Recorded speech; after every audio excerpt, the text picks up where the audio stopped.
সূরা বাকারা। বিসমিল্লাহির রহমানির রহিম। রহমান রহিম আল্লাহ তাআলার নামে। আলিফ লাম মিম। এই সেই মহাগ্রন্থ আল কোরআন, তাতে কোনো সন্দেহ নেই। যারা আল্লাহ তাআলাকে ভয় করে, এই কিতাব কেবল তাদের জন্যই পথ প্রদর্শক। যারা না দেখে আল্লাহ তাআলাকে বিশ্বাস করে, যারা নামাজ প্রতিষ্ঠা করে, তাদের আমি যা কিছু দান করেছি তারা তা থেকে আমারই নির্দেশিত পথে ব্যয় করে। যারা তোমার উপর যা কিছু নাজিল করা হয়েছে তার উপর ঈমান আনে তোমার আগে নবীদের উপর যা কিছু নাজিল করা হয়েছে তার উপর। সর্বোপরি তারা পরকালের উপরও দৃঢ় বিশ্বাস রাখে। সত্যিকার অর্থে এই লোকগুলোই তাদের মালিকের দেখানো সঠিক পথের উপর রয়েছে এবং এরাই হচ্ছে সফলকাম। যারা এই বিষয়গুলো অস্বীকার করে, তাদের তুমি পরকালের কথা বলে সাবধান করো আর না করো, কার্যত উভয়টাই তাদের জন্য সমান কথা। এরা কখনো ঈমান আনবে না। ক্রমাগত কুফরি করার কারণে আল্লাহ তাআলা তাদের মন, মগজ ও শ্রবণ শক্তির উপর মোহর মেরে দিয়েছেন। এদের দৃষ্টিশক্তির উপরও এক ধরনের আবরণ পড়ে আছে। যারা এ ধরনের লোক, তাদের জন্য পরকালের কষ্টদায়ক শাস্তি রয়েছে। মানুষদের মাঝে কিছু লোক এমনও আছে যারা মুখে বলে, আমরা আল্লাহ তাআলা ও পরকালের উপর ঈমান এনেছি, কিন্তু এদের কর্মকাণ্ড দেখলে তুমি বুঝতে পারবে এরা মোটেই ঈমানদার নয়। মুখে ঈমানের দাবি করে এরা আল্লাহ তাআলা ও তার নেক বান্দাদের সাথে প্রতারণা করে যাচ্ছে। মূলত এ কাজের মাধ্যমে তারা অন্য কাউকে নয়, নিজেদেরই ধোঁকা দিয়ে যাচ্ছে, যদিও এ ব্যাপারে তাদের কোনো প্রকারের চৈতন্য নেই। আসলে এদের মনের ভেতর রয়েছে এক ধরনের মারাত্মক ব্যাধি। প্রতারণার কারণে আল্লাহ তাআলা এদের সে ব্যাধি বাড়িয়ে দিয়েছেন। তাদের জন্য রয়েছে আল্লাহ তাআলার পক্ষ থেকে পীড়াদায়ক আযাব, কেননা তারা মিথ্যা বলছিল। তাদের যখন বলা হয়, তোমরা এই শান্তিপূর্ণ জমিনে অশান্তি ও বিপর্যয় সৃষ্টি করো না, তখন তারা বলে, না, আমরাই তো হচ্ছি বরং সংশোধনকারী। অথচ এরাই হচ্ছে জমিনে যাবতীয় বিপর্যয় সৃষ্টিকারী, যদিও তারা এ ব্যাপারে কোনো চৈতন্য রাখে না। তাদের যখন বলা হয়, অন্য লোকেরা যেমন ঈমান এনেছে তোমরাও তেমনি ভাবে ঈমান আনো, তারা বলে, হে নবী, তুমি কি চাও আমরাও নির্বোধ লোকদের মতো ঈমান আনি? আসলে নির্বোধ তো হচ্ছে এরা নিজেরাই, যদিও তারা এই কথাটা জানে না। মুনাফিকদের অবস্থা হচ্ছে, তারা যখন ঈমানদার লোকদের সাথে মিলিত হয় তখন বলে, আমরা ঈমান এনেছি। আবার যখন একাকী তাদের শয়তানদের সাথে মিলিত হয় তখন বলে, আমরা তো তোমাদের সাথেই আছি। ঈমানের কথা বলে ওদের সাথে আমরা ঠাট্টা করছি মাত্র। মূলত আল্লাহ তাআলাই তাদের সাথে ঠাট্টা করে যাচ্ছেন। আল্লাহ তাআলাই তাদের অবকাশ দিয়ে রেখেছেন। তারা তাদের বিদ্রোহে বিভ্রান্তের ন্যায় ঘুরে বেড়াচ্ছে, জেনে বুঝে হিদায়াতের বিনিময়ে গোমরাহি কিনে নিয়েছে। তাদের এ ব্যবসাটা কিন্তু মোটেই লাভজনক হয়নি এবং এরা সঠিক পথের অনুসারীও নয়। এদের উদাহরণ হচ্ছে সে হতভাগ্য ব্যক্তির মতো, যে অন্ধকারে আগুন জ্বালাতে চাইল, যখন তা তার গোটা পরিবেশটাকে আলোকোজ্জ্বল করে দিল, তখন হঠাৎ করে আল্লাহ তাআলা তাদের কাছ থেকে আলোটুকু ছিনিয়ে দিলেন এবং তাদের এমন অন্ধকারে ফেলে রাখলেন যে তারা কিছুই দেখতে পেল না। এদের অবস্থা হচ্ছে, এরা কানেও শোনে না, চোখেও দেখে না, মুখ দিয়ে কথাও বলতে পারে না। অতএব এসব লোক সঠিক পথের দিকে ফিরে আসবে না। বা এদের উদাহরণ হচ্ছে আসমান থেকে নেমে আসা বৃষ্টির মতো, এর মাঝে রয়েছে আবার অন্ধকার, মেঘের গর্জন ও বিদ্যুতের চমক। বিদ্যুৎ গর্জন ও মৃত্যুর ভয়ে এরা নিজেদের কানে নিজেদের আঙুল ঢুকিয়ে রাখে। এরা জানে না আল্লাহ তাআলা কাফিরদের সকল দিক থেকেই ঘিরে রেখেছেন, তাতে এদের অবস্থা নাজুক হয়ে পড়ে। মনে হয় এখনই বিদ্যুৎ এদের চোখ নিষ্প্রভ করে দেবে। এই আতঙ্কজনক অবস্থায় আল্লাহ তাআলা যখন এদের জন্য একটু আলো জ্বালিয়ে দেন, তখন এরা সেদিকে চলতে থাকে। আবার যখন তিনি তাদের উপর অন্ধকার চাপিয়ে দেন, তখন এরা একটু থমকে দাঁড়ায়। অথচ আল্লাহ তাআলা চাইলে সহজেই তাদের শোনার ও দেখার ক্ষমতা ছিনিয়ে নিতে পারতেন। নিশ্চয়ই তিনি সর্বশক্তিমান। হে মানুষ, তোমরা সেই মহান আল্লাহ তাআলার দাসত্ব স্বীকার করো, যিনি তোমাদের এবং তোমাদের আগে যারা ছিল তাদের সবাইকে পয়দা করেছেন। আশা করা যায় এর ফলে তোমরা যাবতীয় সংকট থেকে বেঁচে থাকতে পারবে। তিনি সে মহান সত্তা, যিনি জমিনকে তোমাদের জন্য শয্যা বানালেন, আসমানকে বানালেন ছাদ এবং আসমান থেকে পানি পাঠালেন, তার সাহায্যে তিনি নানা প্রকারের ফলমূল উৎপাদন করে তোমাদের জীবিকার ব্যবস্থা করলেন। অতঃপর তোমরা জেনে বুঝে এসব কাজে আল্লাহ তাআলার সাথে কাউকে শরীক করো না। আর বান্দার উপর যে কিতাব নাজিল করেছি তার সত্যতার ব্যাপারে যদি তোমাদের কোনো সন্দেহ থাকে তাহলে যাও, তার মতো করে একটি সূরা তোমরাও রচনা করে নিয়ে এসো। এক আল্লাহ ছাড়া তোমাদের আর যেসব বন্ধু বান্ধব রয়েছে তাদেরও প্রয়োজনে সহযোগিতার জন্য ডাকো, যদি তোমরা তোমাদের দাবিতে সত্যবাদী হও। কিন্তু তোমরা যদি তা না করতে পারো, এবং আমি জানি তোমরা তা কখনই করতে পারবে না, তাহলে তোমরা দোজখের সেই কঠিন আগুনকে ভয় করো যার ইন্ধন হবে মানুষ ও পাথর। আল্লাহ তাআলাকে যারা অস্বীকার করে তাদের জন্যই এটা প্রস্তুত করে রাখা হয়েছে। অতঃপর যারা এই কিতাবের উপর ঈমান এনেছে এবং ভালো কাজ করেছে তাদের তুমি হে নবী সুসংবাদ দাও এমন এক জান্নাতের যার নিচ দিয়ে ঝর্ণা প্রবাহিত হতে থাকবে। যখনই তাদের এই জান্নাতের কোন একটি ফল দেয়া হবে তখনই তারা বলবে, এ ধরনের ফল তো ইতিপূর্বেও আমাদের দেওয়া হয়েছিল। তাদের মূলত এমনি ধরনের জিনিসই সেখানে দেওয়া হবে। তাদের জন্য আরো সেখানে থাকবে পবিত্র সহধর্মী এবং সহধর্মিনী, এবং তারা সেখানে অনন্তকাল ধরে অবস্থান করবে। সত্য প্রমাণের জন্য আল্লাহ তাআলা মশা কিংবা তার চাইতে উপরে যা কিছু আছে তার উদাহরণ দিতেও লজ্জাবোধ করেন না। যারা আল্লাহর বাণীতে বিশ্বাস স্থাপন করে তারা জানে এ সত্য আল্লাহর কাছ থেকেই এসেছে। আর যারা আগেই সত্য অস্বীকার করেছে তারা একে না মানার অজুহাত দিতে গিয়ে বলে, আল্লাহ তাআলা এ উদাহরণ দ্বারা কি বুঝাতে চান? এভাবে একই ঘটনা দিয়ে আল্লাহ তাআলা অনেক লোককে গুমরাহিতে নিমজ্জিত করলেও বহু লোককে তিনি আবার এ দিয়ে হেদায়েতের পথও দেখান। আর কতিপয় পাপাচারী ব্যক্তি ছাড়া তিনি তা দিয়ে অন্য কাউকে গুমরাহিতে নিমজ্জিত করেন না। এরা হচ্ছে সেসব লোক যারা আল্লাহর ফরমান মেনে চলার প্রতিশ্রুতি দেওয়ার পর তা ভঙ্গ করে। ব্যক্তি ও সমাজ জীবনে আল্লাহ তাআলা যেসব সম্পর্কের ভিত মজবুত করতে বলেছেন তা তারা ছিন্ন করে। সর্বোপরি জমিনে অহেতুক বিপর্যয় সৃষ্টি করে। এরাই হচ্ছে আসল ক্ষতিগ্রস্ত। তোমরা আল্লাহকে কিভাবে অস্বীকার করবে, অথচ তোমরা প্রথম দিকে ছিলে মৃত। তিনি তোমাদের জীবন দিয়েছেন, পুনরায় তিনি তোমাদের মৃত্যু দেবেন।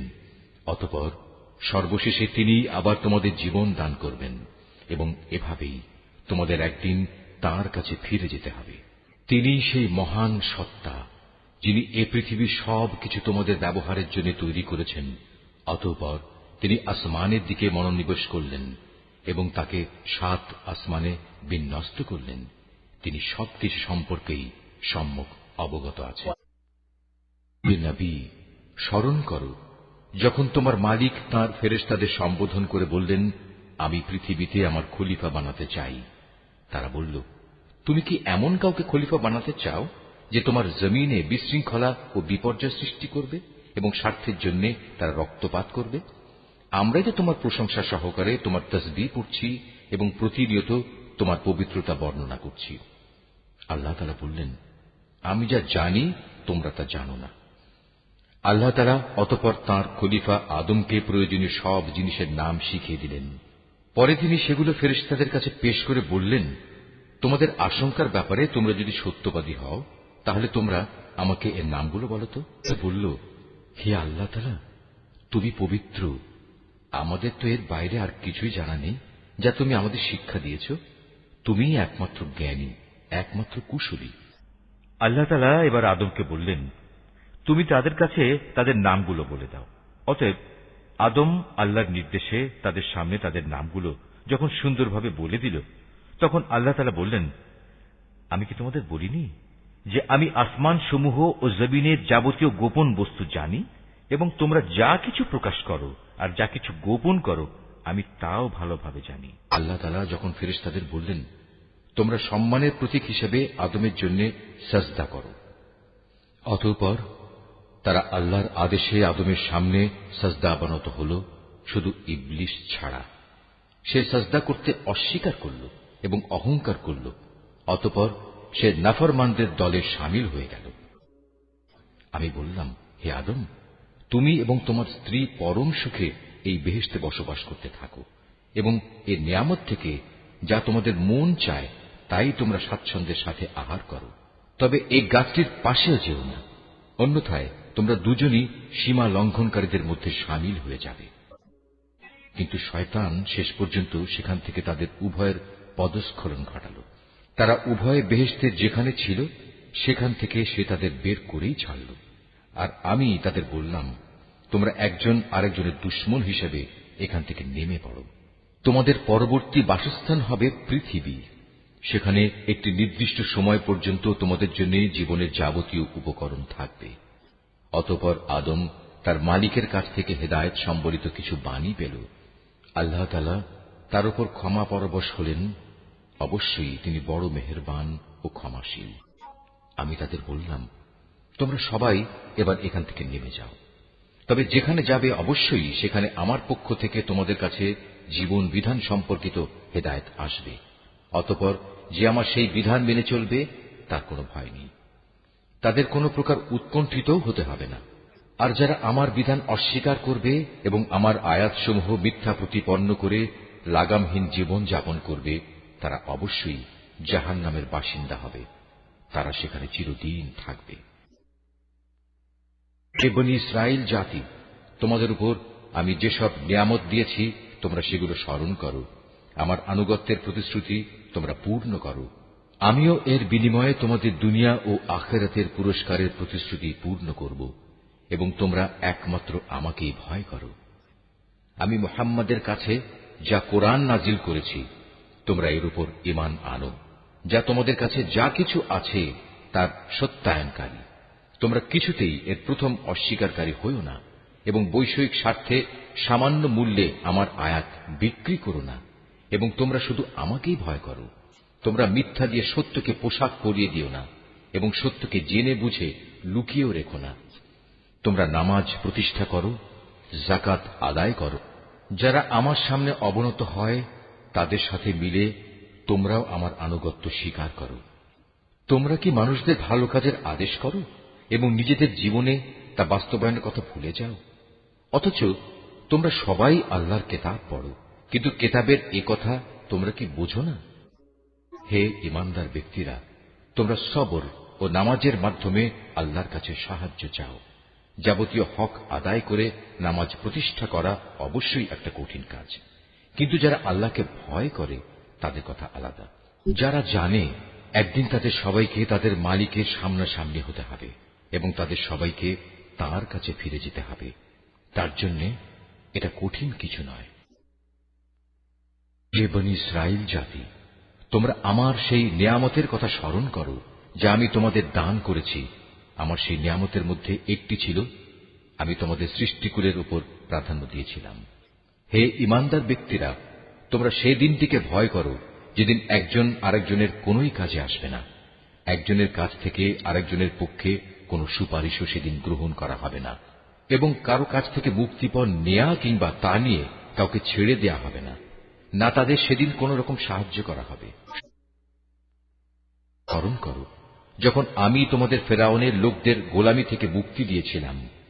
তারা তোমাদের উপর ভীষণ অত্যাচার করত, তারা নিকৃষ্ট ধরনের শাস্তি দ্বারা তোমাদের যন্ত্রণা দিত। তারা তোমাদের পুত্র সন্তানদের হত্যা করত এবং তোমাদের মেয়েদের তারা জীবিত রেখে দিত। তোমাদের মালিকের পক্ষ থেকে এতে তোমাদের জন্য বড় একটা পরীক্ষা নিহিত ছিল।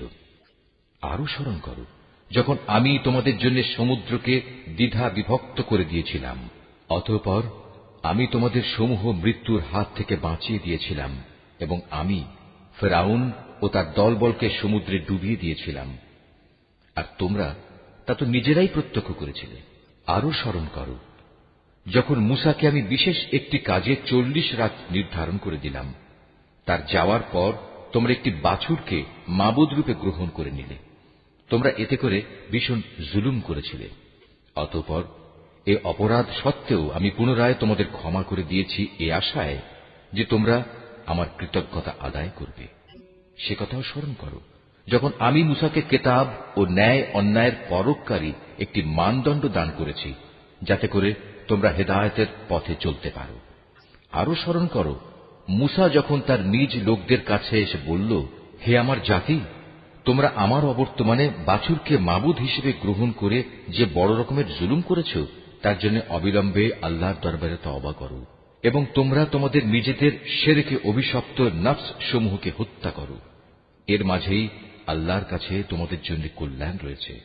অতঃপর আল্লাহ তাআলা তোমাদের উপর ক্ষমা পরবশ হবেন, কারণ তিনি বড়ই ক্ষমাশীল ও অনুগ্রহকারী। তোমরা যখন বলেছিলে, হে মুসা, আমরা আল্লাহকে প্রত্যক্ষভাবে না দেখলে কখনো তার উপর ঈমান আনব না, তখন এ ধৃষ্টতার শাস্তি হিসেবে মুহূর্তের মধ্যেই বজ্রের মতো এক গজব তোমাদের উপর নিপতিত হল, আর তোমরা তার দিকে চেয়েই থাকলে, কিছুই করতে পারলে না। অতঃপর এই ধ্বংসকর মৃত্যুর পর তোমাদের আমি পুনরায় জীবন দান করলাম, যাতে করে তোমরা আমার কৃতজ্ঞতা আদায় করতে পারো। আমি তোমাদের উপর মেঘের ছায়া দান করেছিলাম, মান এবং সালওয়া নামক খাবারও তোমাদের জন্য পাঠিয়েছিলাম। আমি তোমাদের বলেছিলাম, সেসব পবিত্র খাবার খাও যা আমি তোমাদের দিয়েছি, তা তোমরা উপভোগ করো। নিয়ামত অবজ্ঞা করে তারা আমার উপর কোনো অবিচার করেনি, বরং এর দ্বারা তারা নিজেরাই নিজেদের উপর জুলুম করেছে। স্মরণ করো, আমি যখন তোমাদের বলেছিলাম, তোমরা এই জনপদে ঢুকে পড়ো এবং তোমরা তার যেখান থেকেই ইচ্ছা স্বাচ্ছন্দ্যে আহার করো। দম্ভ সহকারে প্রবেশ না করে মাথা নত করে ঢুকো। তোমরা ক্ষমার কথা বলবে, আমিও তোমাদের ভুল ত্রুটিসমূহ ক্ষমা করে দেব, এবং যারা ভালো কাজ করে আমি এভাবেই তাদের পাওনার অঙ্ক বাড়িয়ে দেই। সুস্পষ্ট হেদায়েত সত্ত্বেও অতঃপর জালিমরা এমন কিছু ব্যাপার রদবদল করে ফেলল, যা না করার জন্যই তাদের বলা হয়েছিল। আমিও এরপর যারা জুলুম করল তাদের উপর আসমান থেকে গজব নাজিল করলাম। মূলত এটা ছিল তাদের গুনার ফল। স্মরণ করো, যখন মুসা আমার কাছে তার জাতির লোকদের জন্য পানি চাইল, আমি তাকে বললাম, তোমার হাতের লাঠি দিয়ে তুমি এই পাথরে আঘাত করো। আঘাত করা মাত্রই সে পাথর থেকে 12টি পানির নহর উৎপন্ন হয়ে গেল। প্রত্যেক গোত্রই নিজ নিজ পানির ঘাট চিনে নিল। আমি বললাম, আল্লাহর দেয়া রিজিক থেকে তোমরা পানাহার করো, তবে কিছুতেই আমার জমিনে বিপর্যয় সৃষ্টি করে বেরিও না। করো, তোমরা যখন মুসাকে বলেছিলে, হে মুসা, প্রতিদিন একই ধরনের খাবারের উপর আমরা কিছুতেই আর ধৈর্য ধরতে পারব না, তুমি তোমার মালিকের কাছে বলো যেন তিনি কিছু ভূমিজাত দ্রব্য, তরিতরকারি, পেঁয়াজ, রসুন, ভুট্টা, ডাল উৎপাদন করেন। সে বলল, তোমরা কি আল্লাহর পাঠানো এই উৎকৃষ্ট জিনিসের সাথে একটি তুচ্ছ ধরনের জিনিসকে বদলে দিতে চাও? যদি তাই হয়, তাহলে তোমরা অন্য কোন শহরে সরে পড়ো, যেখানে তোমাদের এসব জিনিস যা তোমরা চাইবে তা অবশ্যই পাওয়া যাবে। আল্লাহ তাআলার আদেশ অমান্য করার ফলে শেষ পর্যন্ত অপমান ও দারিদ্র তাদের উপর ছেয়ে গেল। আল্লাহর গজব দ্বারা তারা আক্রান্ত হয়ে গেল। এটা এ কারণে যে এরা ক্রমাগত আল্লাহর আয়াতকে অস্বীকার করতে থাকল এবং আল্লাহর নবীদের অন্যায়ভাবে হত্যা করতে থাকল। আর এসব কিছু এজন্যই ছিল যে তারা আল্লাহর সাথে নাফরমানি ও সীমা লঙ্ঘন করছিল। যারা ঈমান আনে, তারা খ্রিস্টান হোক, ইহুদি হোক কিংবা সাবি হোক, তারাই হবে মুসলমান। এদের যে কেউ আল্লাহর উপর ঈমান আনবে পরকালের উপর এবং যথার্থ ভালো কাজ করবে, তাদের জন্য তাদের মালিকের কাছে পুরস্কার রয়েছে, এবং এসব লোকের যেমন কোনো ভয় নেই, তেমনি তারা চিন্তিতও হবে না। স্মরণ করো, যখন আমি তোমাদের কাছ থেকে প্রতিশ্রুতি নিয়েছিলাম যে তোমরা তাওরাত মেনে চলবে, এবং তুর পাহাড়কে আমি তোমাদের উপর তুলে ধরে বলেছিলাম যে কিতাব তোমাদের আমি দান করেছি তা শক্তভাবে আঁকড়ে ধরো এবং তাতে যা কিছু আছে তা স্মরণ রেখো। এই উপায়ে তোমরা হয়তো শয়তান থেকে নিজেদের বাঁচাতে পারবে। অতঃপর তোমরা এ ওয়াদা থেকে ফিরে গেলে, কিন্তু তা সত্ত্বেও আমার অনুদান ও রহমত যদি তোমাদের উপর না থাকত, তাহলে তোমরা অবশ্যই ধ্বংস হয়ে যেতে। তোমরা তো ভালো করেই তাদের জানো যারা তোমাদের মধ্যে শনিবারে আল্লাহর আদেশ লঙ্ঘন করেছে। অতঃপর আমি তাদের শুধু এটুকুই বলেছি, যাও, এবার তোমরা সবাই অপমানিত বানরে পরিণত হয়ে যাও। এই ঘটনাকে আমি সেসব মানুষদের যারা তখন সেখানে মজুদ ছিল, আরো যারা পরে আসবে, তাদের সবার জন্য একটি দৃষ্টান্তমূলক ঘটনা বানিয়ে দিয়েছি। যারা আল্লাহকে ভয় করে এমন লোকদের জন্য এই ঘটনা ছিল একটি উপদেশ। যখন মুসা তার জাতিকে বলল, অবশ্যই আল্লাহ তাআলা তার নামে তোমাদের একটি গাভী জবাই করার আদেশ দিচ্ছেন, তারা একথা শুনে বলল, হে মূসা, তুমি কি আমাদের সাথে তামাশা করছো? সে বলল, আমি তামাশা করে জাহেলদের দলে শামিল হওয়া থেকে আল্লাহ তাআলার কাছে পানা চাই। তারা মূসাকে বলল, তুমি তোমার মালিককে বলো আমাদের তিনি যেন সুস্পষ্ট বলে দেন তা কেমন হবে। সে বলল, অবশ্যই তা হবে এমন যা বৃদ্ধ হবে না, আবার একেবারে বাচ্চাও হবে না, বরং তা হবে এর মাঝামাঝি বয়সের। এখন যা কিছু তোমাদের নির্দেশ দেওয়া হচ্ছে তাই করো। তারা মূসাকে বলল, তুমি তোমার মালিককে জিজ্ঞেস করে নাও, তিনি আমাদের যেন বলে দেন তার রং কেমন হবে। সে বলল, তা হবে হলুদ রঙের। তার রং এত আকর্ষণীয় হবে যে যারা তাকাবে তা তাদেরই পরিতৃপ্ত করবে। তারা বলল, হে মূসা, তুমি তোমার মালিককে আবার জিজ্ঞেস করে নাও, আসলে তা কি ধরনের হবে। আমরা তো সঠিক গাভী বাছাই করতে পারছি না, কারণ আমাদের কাছে তো সব গাভী দেখতে একই ধরনের মনে হয়। আল্লাহ তাআলা চাইলে এবার অবশ্যই আমরা সঠিক পথে চলতে পারব। সে বলল, তাহলে শোনো, আল্লাহর ঈপ্সিত সে গাভী হবে এমন যে সেটি কোনো চাষাবাদের কাজ করে না, জমিনে পানি সেচের কাজও করে না, অর্থাৎ তা হবে সম্পূর্ণ নিখুঁত ও ত্রুটিমুক্ত। একথা শুনিয়ে তারা বলল, এতক্ষণে তুমি আমাদের সামনে সত্য ঘটনা নিয়ে এসেছ। অতঃপর তারা এ ধরনের একটি গাভী জবাই করল, যদিও ইতিপূর্বে মনে হয়নি যে তারা এ কাজটি আদৌ করতে চায়। যখন তোমরা একজন লোককে হত্যা করেছিলে, অতঃপর সে ব্যাপারে তোমরা একে অপরের উপর হত্যার অভিযোগ আরোপ করতে শুরু করলে, অথচ আল্লাহ তাআলা সেই বিষয়ই মানুষের সামনে বের করে আনতে চাইলেন যা তোমরা লুকোবার চেষ্টা করেছিলে। হত্যাকারীকে খোঁজার জন্য আমি তোমাদের বললাম, কোরবানি করা সেই গাভীর শরীরের একাংশ দিয়ে তোমরা একে মৃদু আঘাত করো। এভাবেই আল্লাহ তাআলা মৃত ব্যক্তিকে জীবন দান করবেন এবং এই ঘটনা দ্বারা তিনি তোমাদের কাছে তাঁর জ্ঞানের নিদর্শনসমূহ তুলে ধরেন। আশা করা যায় তোমরা সত্য অনুধাবন করবে। কিন্তু এত বড় একটি নিদর্শন সত্ত্বেও অতঃপর তোমাদের মন কঠিন হয়ে গেল, এমন কঠিন যেন তা শক্ত পাথর, বরং মাঝে মাঝে মনে হয় পাথরের চেয়েও বুঝি তা বেশি কঠিন। কেননা কিছু পাথর এমন আছে যা থেকে মাঝে মাঝে ঝর্ণাধারা নির্গত হয়, আবার কোনো কোনো সময় তা বিদীর্ণ হয়ে ফেটেও যায় এবং তা থেকে পানির ফোয়ারাও বেরিয়ে আসে। অবশ্য এর মধ্যে থেকে এমন কিছু পাথর আছে যা আল্লাহর ভয়ে ধসে পড়ে। আল্লাহ তাআলা তোমাদের কার্যকলাপ সম্পর্কে মোটেই গাফেল নন। ঈমানদার লোকেরা, এরপরেও তোমরা কি এই আশা পোষণ করো যে এরা তোমাদের সাথে তোমাদের দ্বীনের জন্য ঈমান আনবে?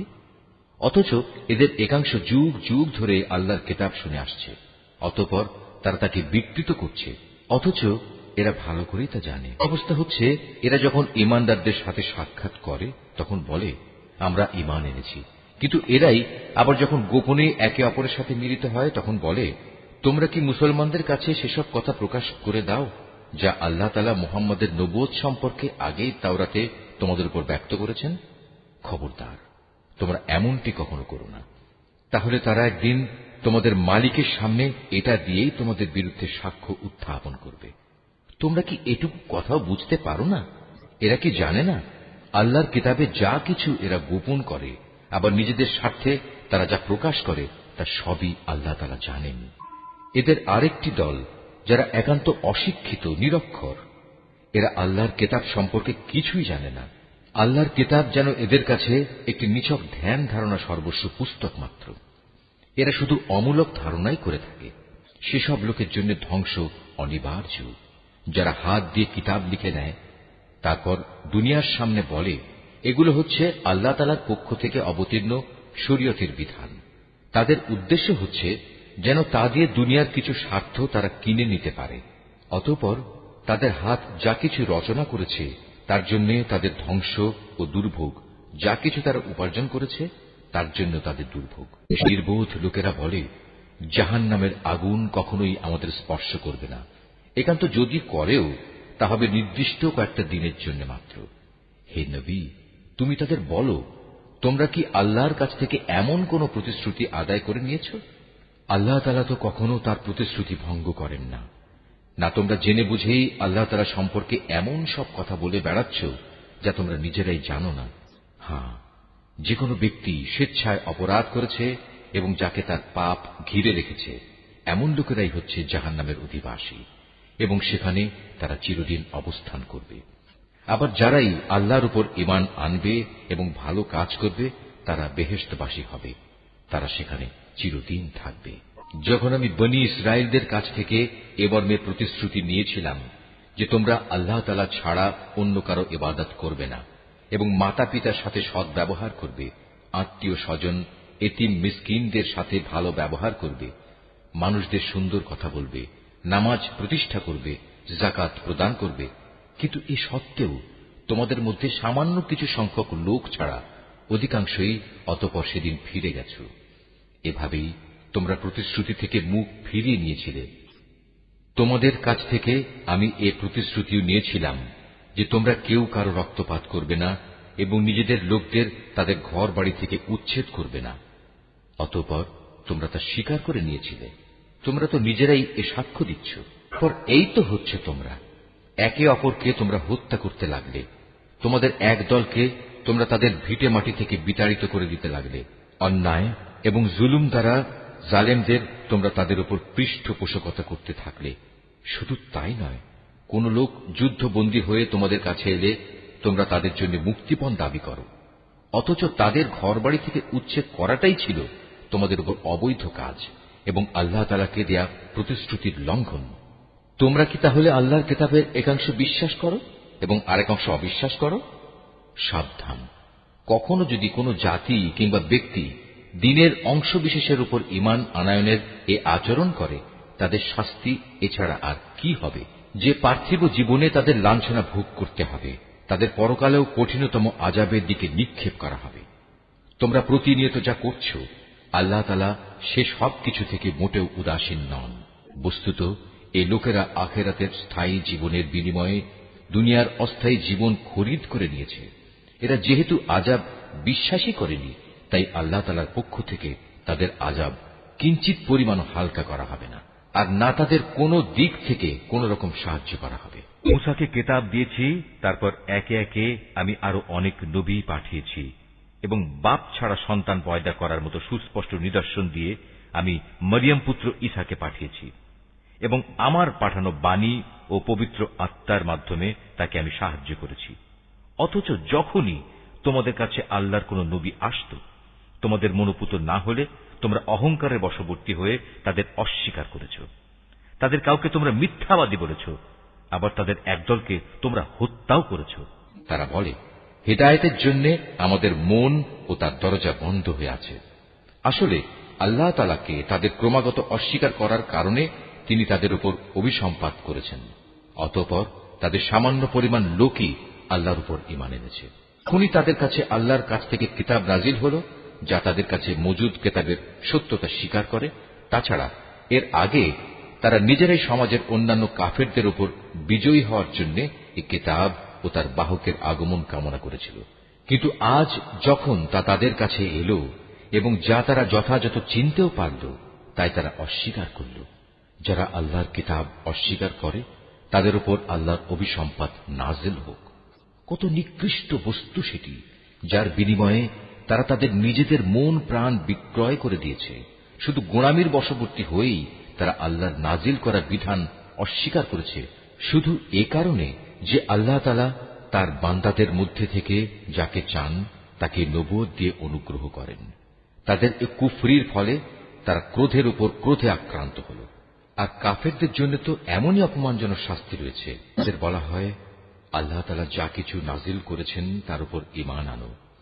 তারা বলে, আমরা তো শুধু সেসব কিছুর উপর ঈমান আনি যা আমাদের বনী ইসরাইল জাতির উপর নাজিল করা হয়েছে। এর বাইরে যা তারা অস্বীকার করে, অথচ তা একান্ত সত্য, তা তাদের কাছে নাজিল করা আল্লাহর কথাগুলোকেও সত্য বলে স্বীকার করে। হে নবী, তুমি বলো, তোমরা যদি বিশ্বাসী হও তাহলে আল্লাহর নবীদের ইতিপূর্বে তোমরা কেন হত্যা করেছিলে? তোমাদের কাছে তো একসময় সুস্পষ্ট নিদর্শন সহকারে মূসাও নবী হয়ে এসেছিল, অথচ তার সামান্য কয়েকদিনের অনুপস্থিতির পরেই তোমরা একটি বাছুরকে মাবুদ হিসেবে গ্রহণ করে নিলে। কত বড় জালেম ছিলে তোমরা! আরো স্মরণ করো, যখন আমি তোমাদের কাছ থেকে একটি প্রতিশ্রুতি আদায় করেছিলাম, তোমাদের মাথার উপর তুর পাহাড় তুলে ধরে আমি বলেছিলাম যা কিছু বিধি বিধান আমি তোমাদের দিয়েছি তা শক্ত করে আঁকড়ে ধরো এবং আমার কথাগুলো শুনো। এর জবাবে তারা মুখে তো বলল, হ্যাঁ আমরা তোমার কথা শুনেছি, কিন্তু বাস্তব জীবনে তা অস্বীকার করে বলল, আমরা তা অমান্য করলাম। আসলে আল্লাহ তাআলাকে তাদের অস্বীকার করার কারণে সেই বাছুরকে মাবুদ বানানোর নেশা তখনও তাদের মনকে আকৃষ্ট করে রেখেছিল। তুমি তাদের বলো, যদি তোমরা সত্যি মোমেন হও তাহলে বলতে পারো, এটা কত খারাপ ঈমান যা একজন ব্যক্তিকে এ ধরনের কাজের আদেশ দেয়। যদি তোমরা মনে করো অন্যদের বদলে পরকালের নিবাস আল্লাহর কাছে শুধু তোমাদের জন্য নির্দিষ্ট, তাহলে যাও, তা পাওয়ার জন্য তোমরা মৃত্যু কামনা করো, যদি তোমরা সত্যবাদী হও। হে নবী, তুমি জেনে রাখো, এরা কখনোই কামনা করবে না আল্লাহর সাথে যে আচরণ এরা করেছে, এবং নিজেদের হাত দিয়ে এরা যা কিছু অর্জন করেছে তার পরিণাম জানার পর এরা কখনো তা কামনা করবে না।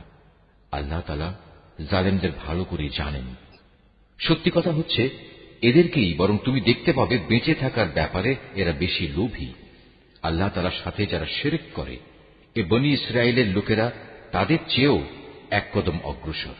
এদের প্রত্যেক ব্যক্তি 1000 বছর জীবিত থাকতে চায়, কিন্তু যত দীর্ঘ জীবনী এদের দেয়া হোক না কেন, তা কখনো এদের তার অবশ্যম্ভাবী আযাব থেকে বাঁচাতে পারবে না।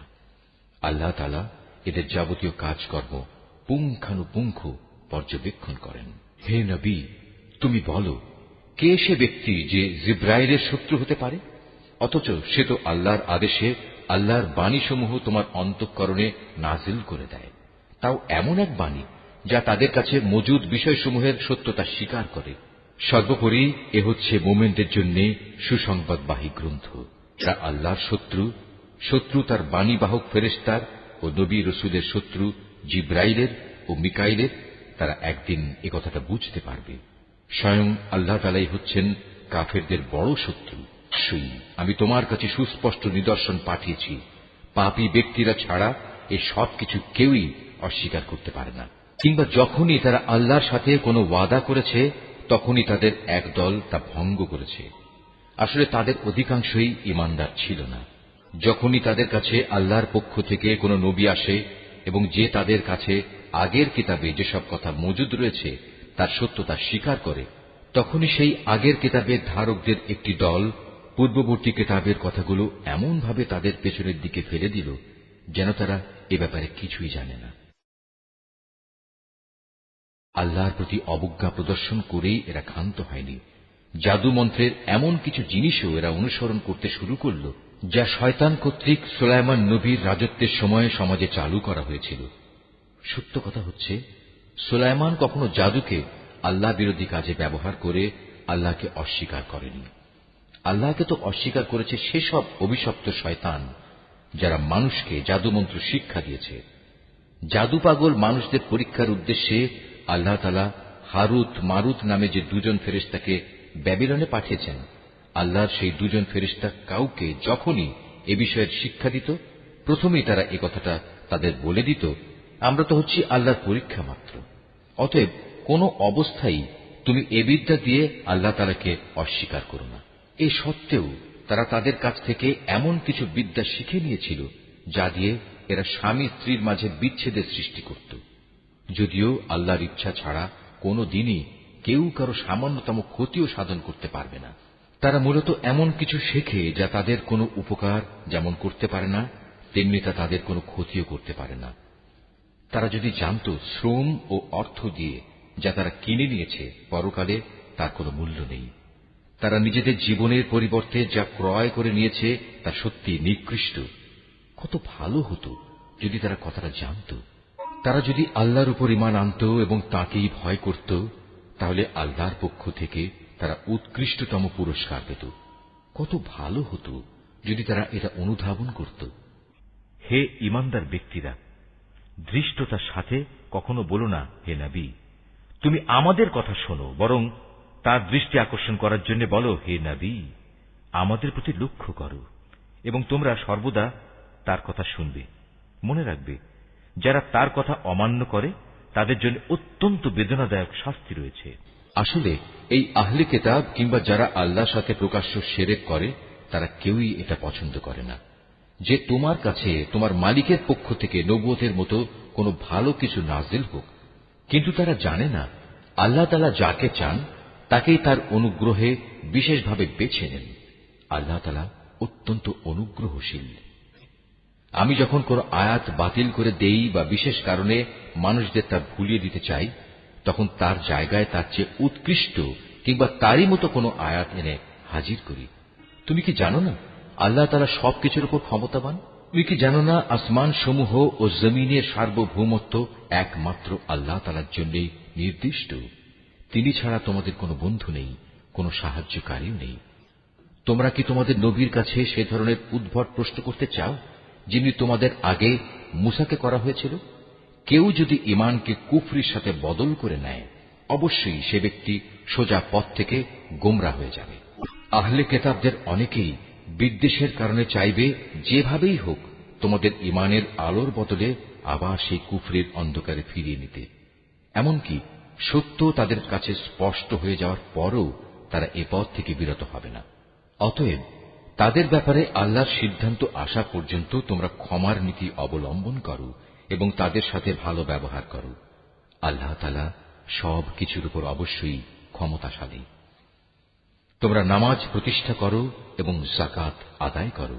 এর মাধ্যমে যেসব নেকি তোমরা আল্লাহর কাছে অগ্রিম পাঠাবে, তার কাছে এর সবই তোমরা মজুদ পাবে।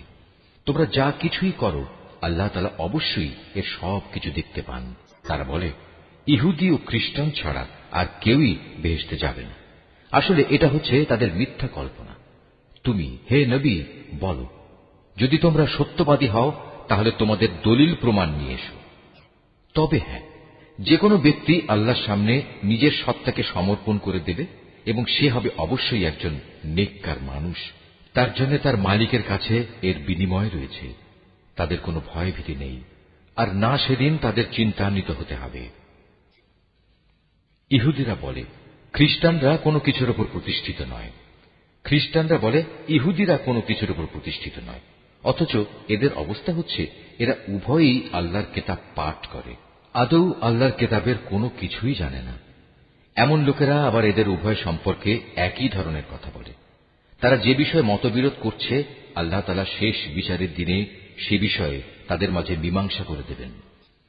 সে ব্যক্তির চেয়ে বড় জালেম আর কে আছে যে ব্যক্তি আল্লাহর ঘর মসজিদে তার নাম স্মরণ করতে বাধা দেয় এবং তার ধ্বংস সাধনে সচেষ্ট হয়। এ ধরনের লোকদের বস্তুত তাতে ঢোকার কোনো যোগ্যতাই নেই। তবে একান্ত ভীত সন্ত্রস্তভাবে ঢুকলে তা ভিন্ন কথা। তাদের জন্য পৃথিবীতে যেমন অপমান লাঞ্ছনা রয়েছে, তেমনি রয়েছে পরকালে কঠিনতম শাস্তি। এরা কেবলা বদলের ব্যাপারেও মতবিরোধ করেছিল, অথচ পূর্ব পশ্চিম সবই তো আল্লাহ তাআলার। তাছাড়া তোমরা যেদিকেই মুখ ফিরাবে সেদিকেই তো আল্লাহ তাআলা রয়েছেন। আল্লাহ তাআলা সর্বব্যাপী এবং জ্ঞানী। খ্রিস্টান লোকেরা বলে আল্লাহ তাআলা অমুককে নিজের সন্তান রূপে গ্রহণ করেছেন, অথচ যাবতীয় পবিত্রতা একান্তভাবে তাঁর। তিনি এ সব কিছুর অনেক ঊর্ধ্বে। আসমান সমূহ ও জমিনের সব কিছুই তাঁর জন্য। এর প্রতিটি বস্তুই তাঁর একান্ত অনুগত। আসমান সমূহ ও জমিনের তিনিই স্রষ্টা।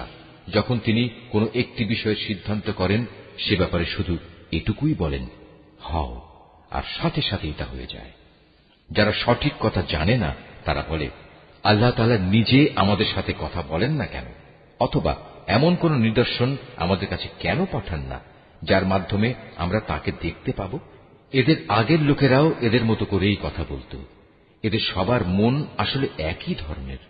আল্লাহকে যারা দৃঢ়ভাবে বিশ্বাস করে আমি তাদের জন্য আমার নিদর্শন সমূহ সুস্পষ্ট করে পেশ করে দিয়েছি।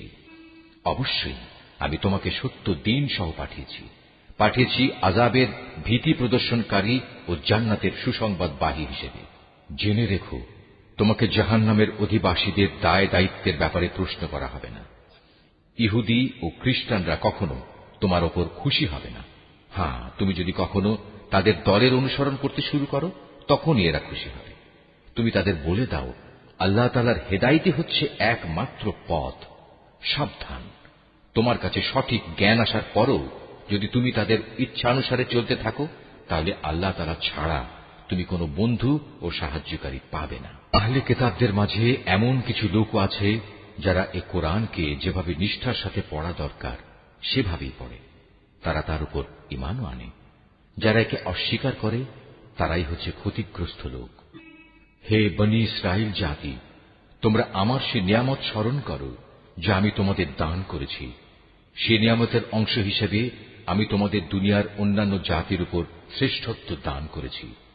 তোমরা সেই দিনটিকে ভয় করো যেদিন একজন মানুষ আরেকজনের কোনোই কাজে আসবে না। সেদিন তার কাছ থেকে কোন রকম বিনিময়ও নেওয়া হবে না। আবার একের পক্ষে অন্যের সুপারিশও সেদিন কোনো উপকারে আসবে না। সেদিন এসব লোকদের কোন রকম সাহায্যও করা হবে না। আরো স্মরণ করো যখন ইব্রাহিমকে তার রব কতিপয় বিষয়ে তার আনুগত্যের পরীক্ষা নিলেন, অতঃপর তা পুরোপুরি সে আদায় করল। আল্লাহ তাআলা বললেন, এবার আমি তোমাকে মানব জাতির জন্য নেতা বানাতে চাই। সে বলল, আমার ভবিষ্যৎ বংশধররাও কি নেতা হিসেবে বিবেচিত হবে? আল্লাহ তাআলা বললেন, আমার প্রতিশ্রুতি জালেমদের কাছে পৌঁছবে না। করো, আমি যখন মানুষদের মিলনস্থল ও নিরাপত্তার কেন্দ্র হিসেবে এই কাবা ঘরটি নির্মাণ করেছিলাম, আমি তাদের আদেশ দিয়েছিলাম, তোমরা ইব্রাহিমের দাঁড়ানোর স্থানটিকে নামাজের স্থান হিসেবে গ্রহণ করো।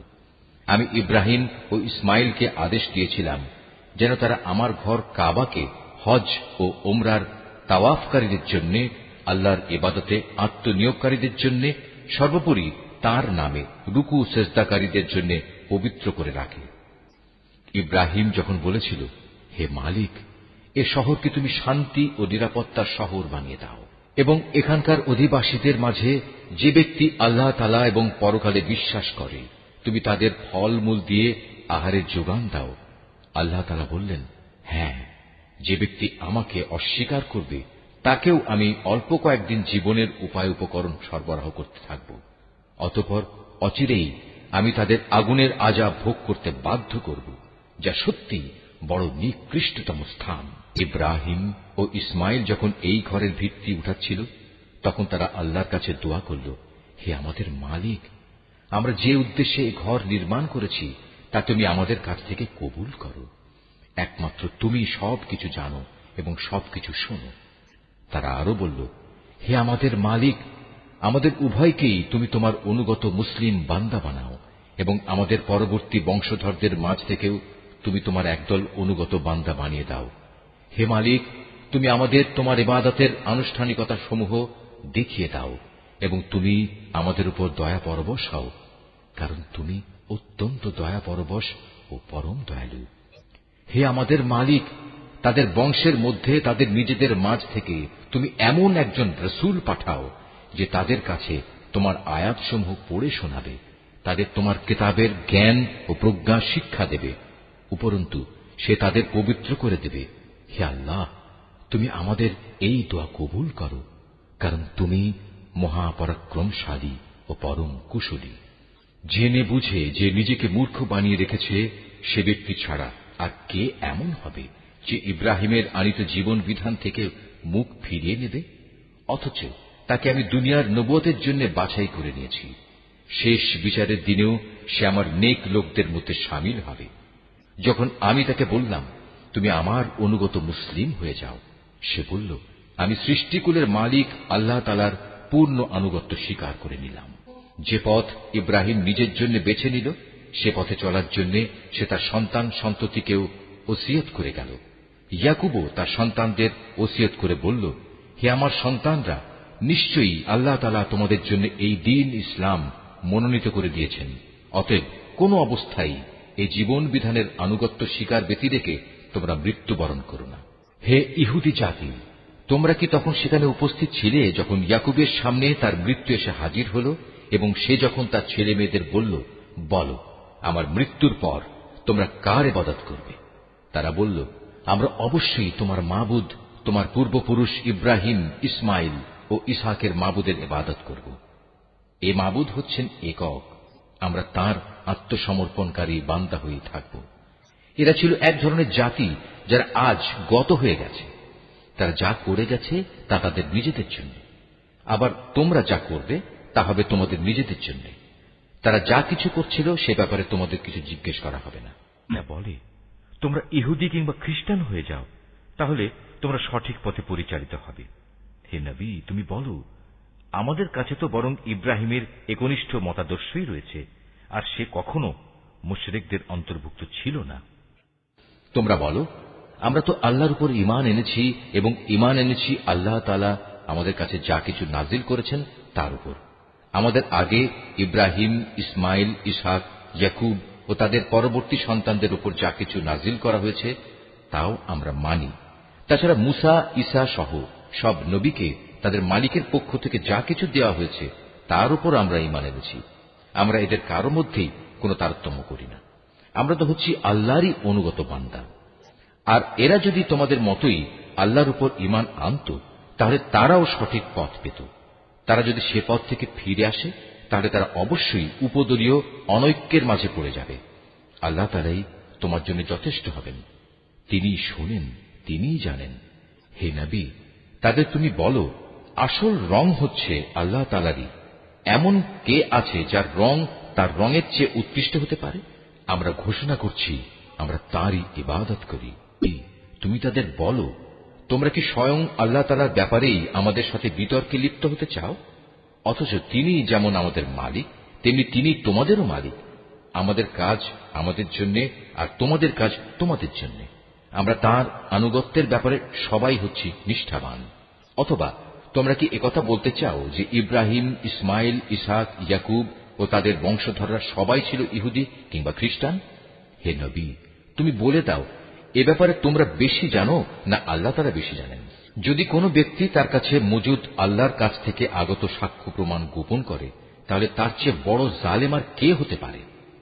আল্লাহ তাআলা তোমাদের কাজকর্মের ব্যাপারে মোটেই গাফেল নন। তারাও ছিল এক ধরনের সম্প্রদায় যারা আজ গত হয়ে গেছে। তারা যা করে গেছে তা তাদের জন্য, আর তোমাদের কর্মফল হবে তোমাদের জন্য। তারা যা কিছু করছিল সে ব্যাপারে তোমাদের কিছু জিজ্ঞাসা করা হবে না। কিবলা বদলের ব্যাপারে মানুষদের ভেতর থেকে কিছু মূর্খ লোক অচিরেই বলতে শুরু করবে, এ কি হল? এতদিন যে কিবলার উপর তারা প্রতিষ্ঠিত ছিল, আজ কিসে তাদের সেদিক থেকে ফিরিয়ে দিল? হে নবী, তুমি তাদের বলে দাও, পূর্ব পশ্চিম সবই আল্লাহ তাআলার জন্য। আল্লাহ তাআলা যাকে ইচ্ছা তাকে সঠিক পথে পরিচালিত করেন। এভাবেই আমি তোমাদের এক মধ্যপন্থী মানব দলে পরিণত করেছি, যেন তোমরা দুনিয়ার অন্যান্য মানুষদের উপর হেদায়েতের সাক্ষী হয়ে থাকতে পারো, এবং একইভাবে রসুলও তোমাদের উপর সাক্ষী হয়ে থাকতে পারে। যে কেবলার উপর তোমরা এতদিন প্রতিষ্ঠিত ছিলে, আমি তা এই উদ্দেশ্যেই নির্ধারণ করেছিলাম, যাতে করে আমি এ কথাটা জেনে নিতে পারি যে তোমাদের মধ্যে কে রসুলের অনুসরণ করে আর কে তার কথা থেকে ফিরে যায়। তাদের উপর এটা ছিল কঠিন পরীক্ষা। অবশ্য আল্লাহ তাআলা যাদের হেদায়েত দান করেছেন তাদের কথা আলাদা। আল্লাহ তাআলা কখনো তোমাদের ঈমান বিনষ্ট করবেন না। অবশ্যই আল্লাহ তাআলা মানুষদের সাথে বড় দয়ালু ও একান্ত মেহেরবান। কেবলা পরিবর্তনের জন্য তুমি আকাশের দিকে তাকিয়ে যেভাবে আমার আদেশের অপেক্ষায় থাকতে, তা আমি অবশ্যই দেখতে পেয়েছি। তাই আমি তোমার পছন্দ মতো দিককেই কেবলা বানিয়ে দিচ্ছি। এখন থেকে তোমরা এই মর্যাদা সম্পন্ন মসজিদের দিকে ফিরে নামাজ আদায় করতে থাকবে। তোমরা যেখানেই থাকো না কেন, তোমাদের মুখমণ্ডল সেদিকেই ফিরিয়ে দেবে। এসব লোক যাদের কাছে আগেই কিতাব নাজিল করা হয়েছিল তারা ভালো করেই জানে এ ব্যাপারটা তোমার মালিকের পক্ষ থেকে আসা সম্পূর্ণ একটি সত্য ঘটনা। এ সত্ত্বেও তারা যে আচরণ করে যাচ্ছে, আল্লাহ তাআলা তা থেকে মোটেই অনবহিত নন। যাদের ইতিপূর্বে কিতাব দান করা হয়েছে তাদের সামনে যদি তুমি দুনিয়ার সব কয়টি প্রমাণও এনে হাজির করো, তারপরেও এরা তোমার কিবলার অনুসরণ করবে না, আর এরপর তুমিও তাদের কিবলার অনুসরণকারী হতে পারো না। তাছাড়া এদের এক দলও তো আরেক দলের কিবলার অনুসরণ করে না। আমার পক্ষ থেকে এই জ্ঞান তোমাদের কাছে পৌঁছার পর তুমি যদি তাদের ইচ্ছা আকাঙ্ক্ষার অনুসরণ করো, তাহলে অবশ্যই তুমি জালেমদের দলে শামিল হয়ে যাবে। আমি কিতাব দান করেছি, এরা তাকে এত ভালো করে চেনে যেমনি এরা চেনে আপন ছেলেদের। এদের একদল সত্য গোপন করার চেষ্টা করছে, অথচ এরা তো সবকিছু জানে। হে নবী, তুমি তাদের বলো, তোমার মালিকের পক্ষ থেকে এ হচ্ছে একমাত্র সত্য। সুতরাং কোন অবস্থায় তোমরা সন্দেহ পোষণকারীদের দলে শামিল হও না। প্রত্যেক জাতির জন্য ইবাদতের একটা দিক নির্দিষ্ট থাকে, যেদিকে সে জাতি মুখ করে দাঁড়ায়। অতএব তোমরা আসল কল্যাণের দিকে অগ্রসর হবার কাজে একে অপরের সাথে প্রতিযোগিতা করো। তোমরা যেখানেই থাকো না কেন, তিনি তোমাদের সবাইকে এক স্থানে এনে হাজির করবেন। অবশ্যই আল্লাহ তাআলা সব কিছুর উপর ক্ষমতাবান। তুমি যে কোনো স্থান থেকেই বেরিয়ে আসো না কেন, নামাজের জন্য মসজিদে হারামের দিকে মুখ ফেরাও, কেননা এটাই হচ্ছে আল্লাহ তাআলার কাছ থেকে কিবলা সংক্রান্ত সঠিক সিদ্ধান্ত। আর আল্লাহ তাআলা তোমাদের কার্যাবলী সম্পর্কে মোটেই উদাসীন নন। হে নবী, যেদিক থেকেই তুমি বেরিয়ে আসবে নামাজের জন্য, সেখান থেকেই মসজিদে হারামের দিকে মুখ ফিরিয়ে দাঁড়িয়ে যেও। এ সময় যেখানেই তুমি থাকো না কেন, সে কাবার দিকে মুখ ফিরিয়ে নেবে। তাহলে প্রতিপক্ষের লোকদের কাছে তোমাদের বিরুদ্ধে খাড়া করানোর মতো কোনো যুক্তি অবশিষ্ট থাকবে না। তাদের মধ্য থেকে যারা বাড়াবাড়ি করে তাদের কথা অবশ্য আলাদা। তোমরা এসব ব্যক্তিদের ভয় করো না, তোমরা বরং ভয় করো আমাকে, যাতে করে আমি তোমাদের উপর আমার নিয়ামত পূর্ণ করে দিতে পারি। এর ফলে তোমরাও সঠিক পথের সন্ধান পেতে পারো। সঠিক পথের সন্ধান দেওয়ার জন্যই আমি এভাবে তোমাদের কাছে, তোমাদের মাঝ থেকেই একজনকে রসুল করে পাঠিয়েছি, যে ব্যক্তি প্রথমত তোমাদের কাছে আমার আয়াত পড়ে শোনাবে, দ্বিতীয়ত সে তোমাদের জীবন পরিশুদ্ধ করে দেবে, এবং তৃতীয়ত সে তোমাদের আমার কিতাব ও তার অন্তর্নিহিত জ্ঞান শিক্ষা দেবে। সর্বোপরি সে তোমাদের এমন বিষয়সমূহের জ্ঞান দান করবে যা তোমরা কখনো জানতে না। অতএব এসব অনুগ্রহের জন্য তোমরা আমাকেই স্মরণ করো, তাহলে আমিও তোমাদের স্মরণ করব। তোমরা আমার কৃতজ্ঞতা আদায় করো এবং কখনো তোমরা আমার অকৃতজ্ঞ হইও না। হে মানুষ, তোমরা যারা ঈমান এনেছ, পরম ধৈর্য ও খালেস নামাজের মাধ্যমে তোমরা আমার কাছে সাহায্য প্রার্থনা করো। অবশ্যই আল্লাহ তাআলা ধৈর্যশীল মানুষদের সাথে আছেন। যারা আল্লাহ তাআলার পথে নিহত হয়েছে তাদের তোমরা কখনো মৃত বলো না, বরং তারাই হচ্ছে আসল জীবিত মানুষ। কিন্তু এ বিষয়টির কিছুই তোমরা জানো না। আমি অবশ্যই ঈমানের দাবিতে তোমাদের পরীক্ষা করব, কখনো ভয়ভীতি, কখনো ক্ষুধা অনাহার, কখনো তোমাদের জান মাল ও ফসলাদির ক্ষতি সাধন করে তোমাদের পরীক্ষা করা হবে। যারা ধৈর্যের সাথে এর মোকাবেলা করে, তুমি সে ধৈর্যশীলদের জান্নাতের সুসংবাদ দান করো। যখনই তাদের সামনে কোনো পরীক্ষা এসে হাজির হয়, তখনই তারা বলে, আমরা তো আল্লাহর জন্যেই, আমাদের তো একদিন আল্লাহর কাছেই ফিরে যেতে হবে। বস্তুত এরা হচ্ছে সেসব ব্যক্তি যাদের উপর রয়েছে তাদের মালিকের পক্ষ থেকে অগণিত রহমত ও অপার করুণা, আর এরাই সঠিক পথ প্রাপ্ত। অবশ্যই সাফা এবং মারওয়া পাহাড় দুটো হচ্ছে আল্লাহ তাআলার নিদর্শনসমূহের অন্যতম। অতএব যদি তোমাদের মধ্যে কোনো লোক হজ কিংবা উমরা আদায় করার ইরাদা করে, তার জন্য এই উভয় পাহাড়ের মাঝে তাওয়াফ করাতে দোষের কিছু নেই। কেননা যদি কোনো ব্যক্তি অন্তরের নিষ্ঠার সাথে কোনো ভালো কাজ করে, তাহলে তারা যেন জেনে রাখে, নিঃসন্দেহে আল্লাহ তাআলা কৃতজ্ঞতাপরায়ণ ও প্রভূত জ্ঞানের অধিকারী। মানুষের জন্য যেসব বিধান আমি আমার কিতাবে বর্ণনা করে দিয়েছি, তারপর যারা আমার নাজিল করা সেসব সুস্পষ্ট নিদর্শনসমূহ ও পরিষ্কার পথ নির্দেশ গোপন করে, এরাই হচ্ছে সেসব লোক যাদের উপর আল্লাহ তাআলা অভিসম্পাত করেন। অভিশাপ বর্ষণ করে অন্যান্য অভিশাপকারীরাও, তবে তারা এ কাজ থেকে ফিরে আসবে এবং নিজেদের সংশোধন করে নেবে। খোলাখুলিভাবে তারা সেসব সত্য কথা প্রকাশ করবে যা এতদিন আহলে কিতাবরা গোপন করে আসছিল। এরাই হবে সেসব লোক যাদের উপর আমি দয়া পরবশ হব। আমি পরম ক্ষমাকারী, দয়ালু। যারা কুফরি করেছে এবং এই কাফের অবস্থায় মৃত্যুবরণ করেছে, তাদের উপর আল্লাহর অভিশাপ, ফেরেশতাদের অভিশাপ, সর্বোপরি অভিশাপ সমগ্র মানবকুলের। এই অভিশপ্ত অবস্থা নিয়েই এরা সেখানে চিরদিন থাকবে। শাস্তির মাত্রা এদের উপর থেকে বিন্দু মাত্র কম করা হবে না, তাদের কোন রকম অবকাশও দেয়া হবে না।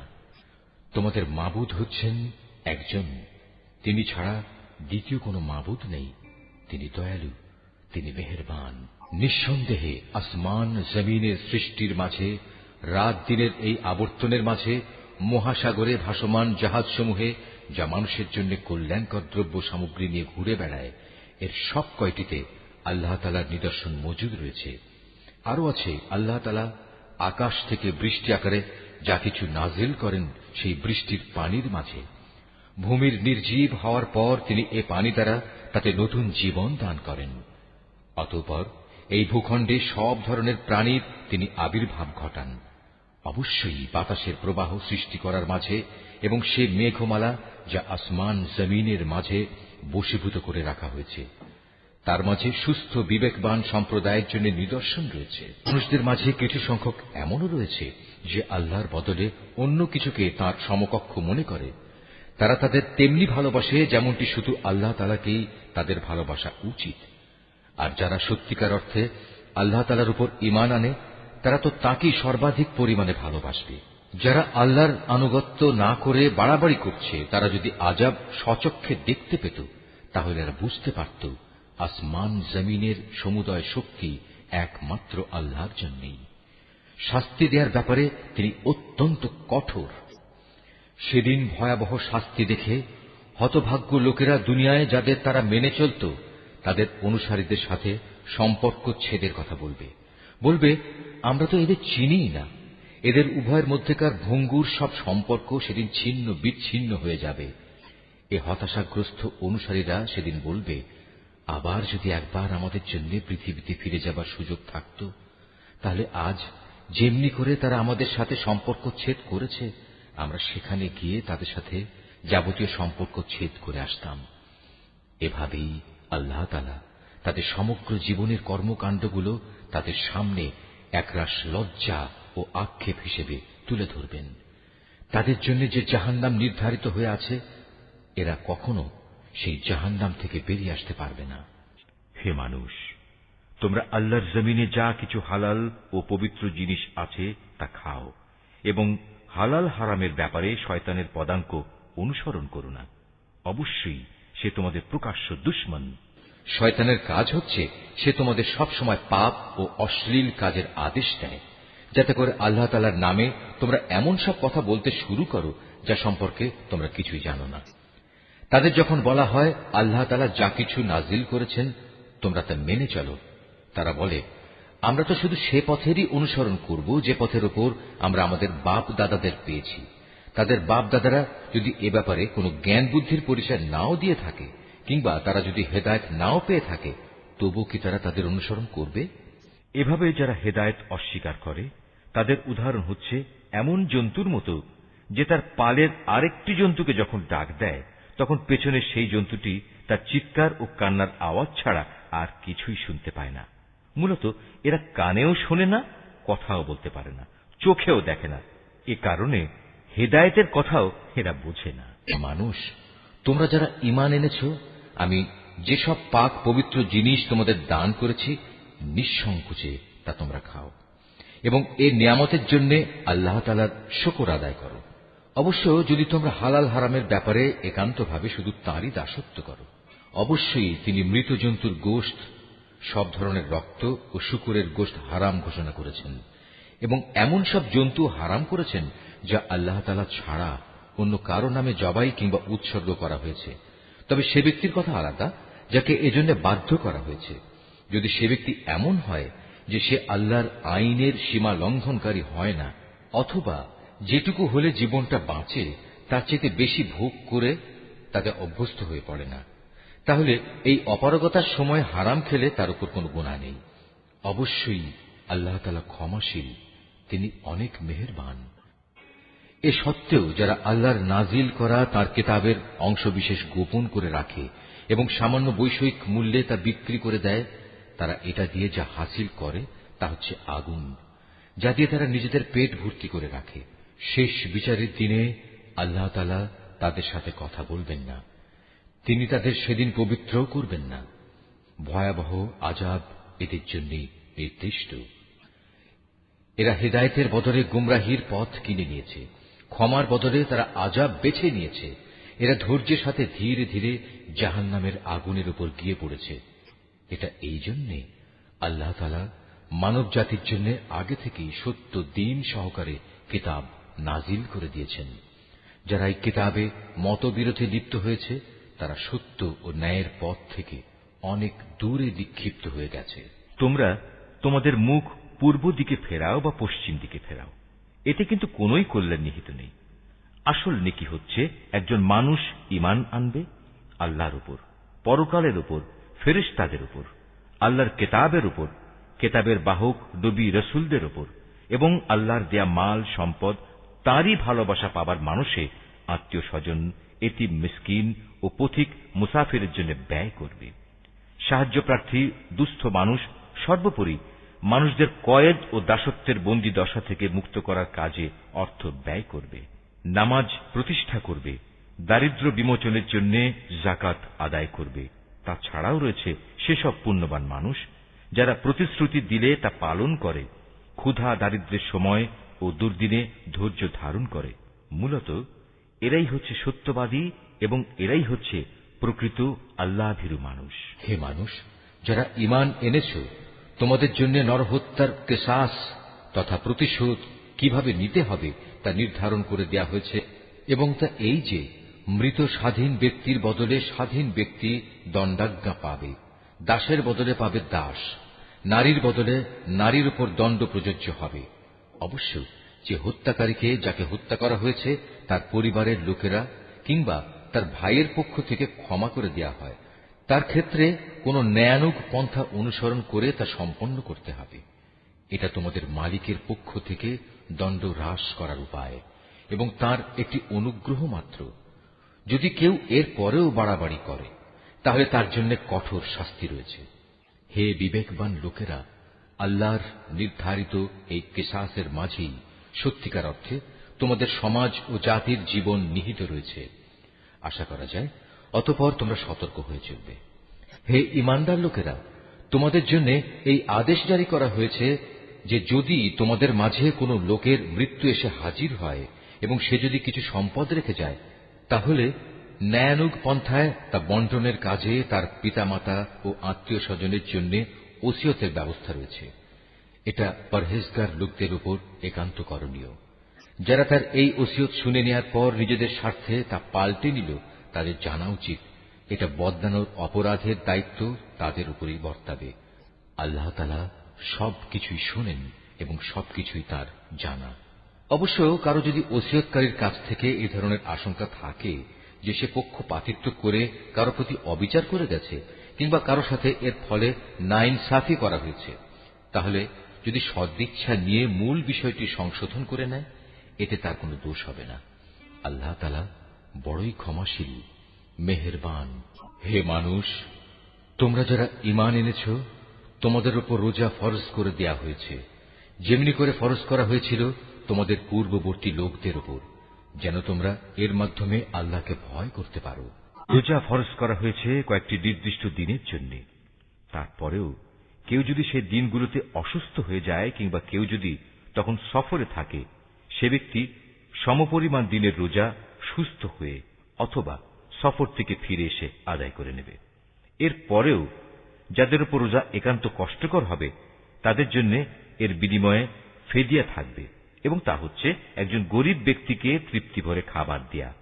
অবশ্য যদি কোনো ব্যক্তি এর চাইতে বেশি দিয়ে ভালো কাজ করতে চায়, তাহলে এ অতিরিক্ত কাজ তার জন্য হবে একান্ত কল্যাণকর। তবে এ সময় তোমরা যদি রোজা রাখতে পারো, তাই তোমাদের জন্য ভালো। তোমরা যদি রোজার উপকারিতা সম্পর্কে জানতে যে এতেই কল্যাণ রয়েছে। রোজার মাস এমন একটি মাস যাতে কোরআন নাজিল করা হয়েছে, আর এই কোরআন হচ্ছে মানব জাতির জন্য পথের দিশা, সৎ পথের সুস্পষ্ট নিদর্শন, মানুষদের জন্য হক বাতিলের পার্থক্যকারী। অতএব তোমাদের মধ্যে যে ব্যক্তি এ মাসটি পাবে, সে এতে রোজা রাখবে। তবে যদি সে অসুস্থ হয়ে পড়ে কিংবা সফরে থাকে, সে পরবর্তী কোনো সময় গুনে গুনে সেই পরিমাণ দিন পূরণ করে নেবে। এ সুযোগ দিয়ে আল্লাহ তাআলা তোমাদের জীবন আসান করে দিতে চান। আল্লাহ তাআলা কখনোই তোমাদের জীবন কঠোর করে দিতে চান না। আল্লাহর উদ্দেশ্য হচ্ছে তোমরা যেন গুনে গুনে রোজার সংখ্যাগুলো পূরণ করতে পারো। আল্লাহ তাআলা তোমাদের কোরআনের মাধ্যমে জীবন যাপনের যে পদ্ধতি শিখিয়েছেন, তার জন্য তোমরা তার মাহাত্ম্য বর্ণনা করতে এবং তার কৃতজ্ঞতা আদায় করতে পারো। হে নবী, আমার কোন বান্দা যখন তোমাকে আমার ব্যাপারে জিজ্ঞেস করে, তাকে তুমি বলে দিও, আমি তার একান্ত কাছেই আছি, আমি আহ্বানকারীর ডাকে সাড়া দিই যখন সে আমাকে ডাকে, তাই তাদের উচিত আমার আহ্বানে সাড়া দেয়া এবং সম্পূর্ণভাবে আমার উপরই ঈমান আনা। আশা করা যায় এতে করে তারা সঠিক পথের সন্ধান পাবে। রোজার মাসের রাতের বেলায় তোমাদের স্ত্রীদের কাছে যৌন মিলনের জন্য যাওয়া তোমাদের জন্য হালাল করে দেয়া হয়েছে, কারণ তোমাদের নারীরা যেমনি তোমাদের জন্য পোশাক স্বরূপ, ঠিক তোমরাও তাদের জন্য পোশাক সমতুল্য। আল্লাহ তাআলা এটা জানেন। রোজার মাসে রাতের বেলায় স্ত্রী সহবাসের ব্যাপারে তোমরা নানা ধরনের আত্মপ্রতারণার আশ্রয় নিচ্ছিলে, তাই তিনি তোমাদের উপর থেকে কড়াকড়ি শিথিল করে তোমাদের উপর দয়া করলেন এবং তোমাদের মাফ করে দিলেন। এখন তোমরা চাইলে তাদের সাথে সহবাস করতে পারো এবং এ ব্যাপারে আল্লাহ পাক তোমাদের জন্য যা বিধিবিধান কিংবা সন্তান লিখে রেখেছেন তা সন্ধান করো।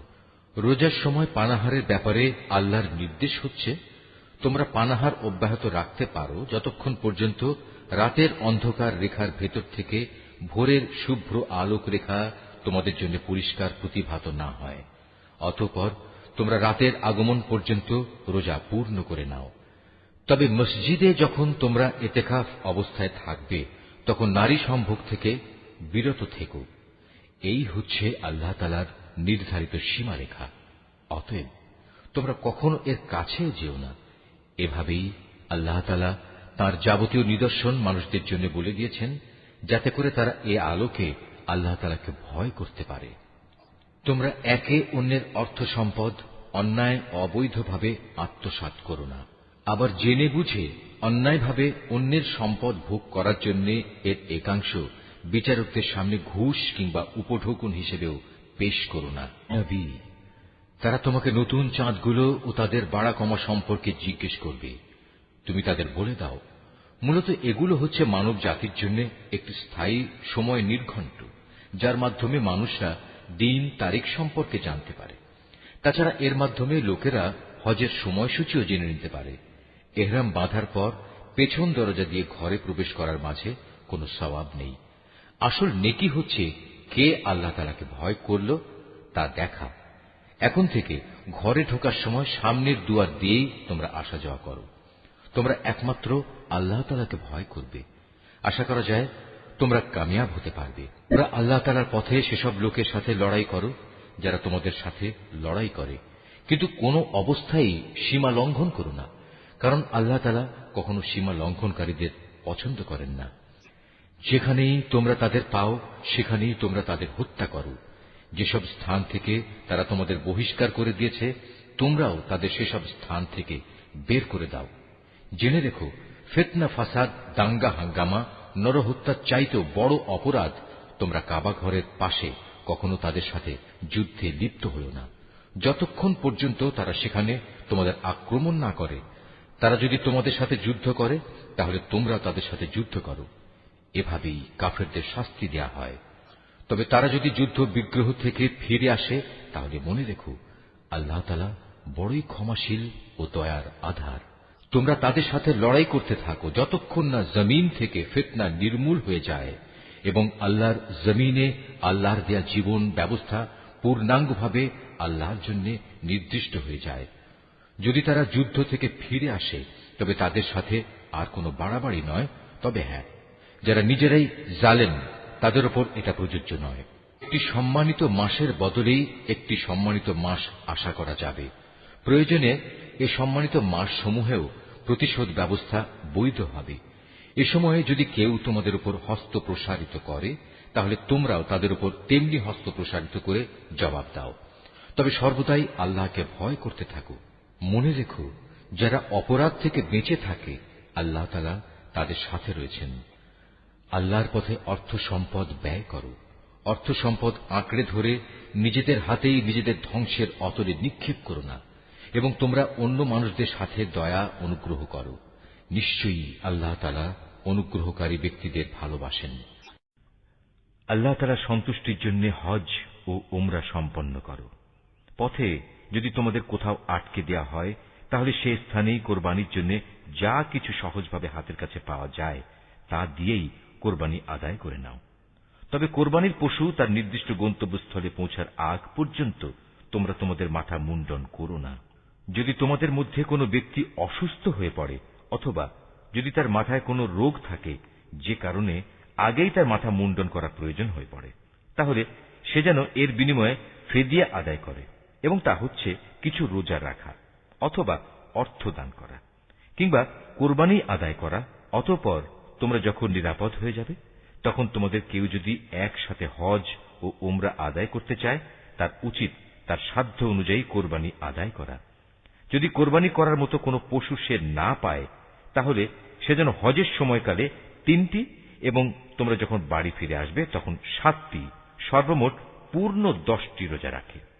এই সুবিধাটুকু শুধু তাদের জন্য যাদের পরিবার পরিজন আল্লাহর ঘরের আশেপাশে বর্তমান নেই।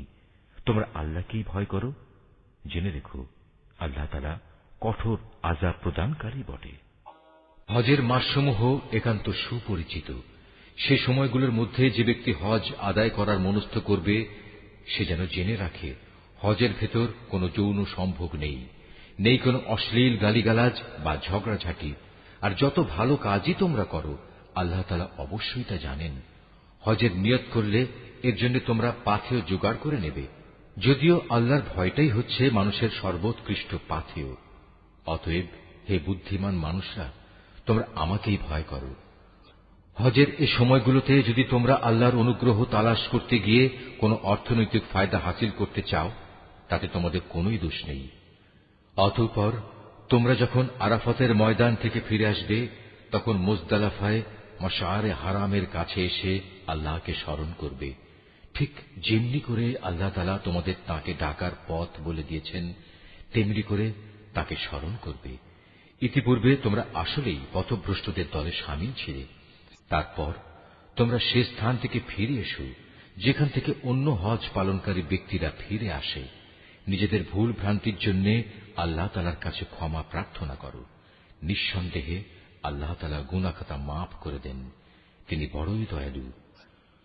যখন তোমরা তোমাদের হজের যাবতীয় আনুষ্ঠানিকতা শেষ করে নেবে তখন এখানে বসে আগের দিনে যেভাবে তোমরা তোমাদের পূর্বপুরুষদের গৌরবের কথা স্মরণ করতে, তেমনি করে বরং তার চেয়ে বেশি পরিমাণে এখন আল্লাহকে স্মরণ করো।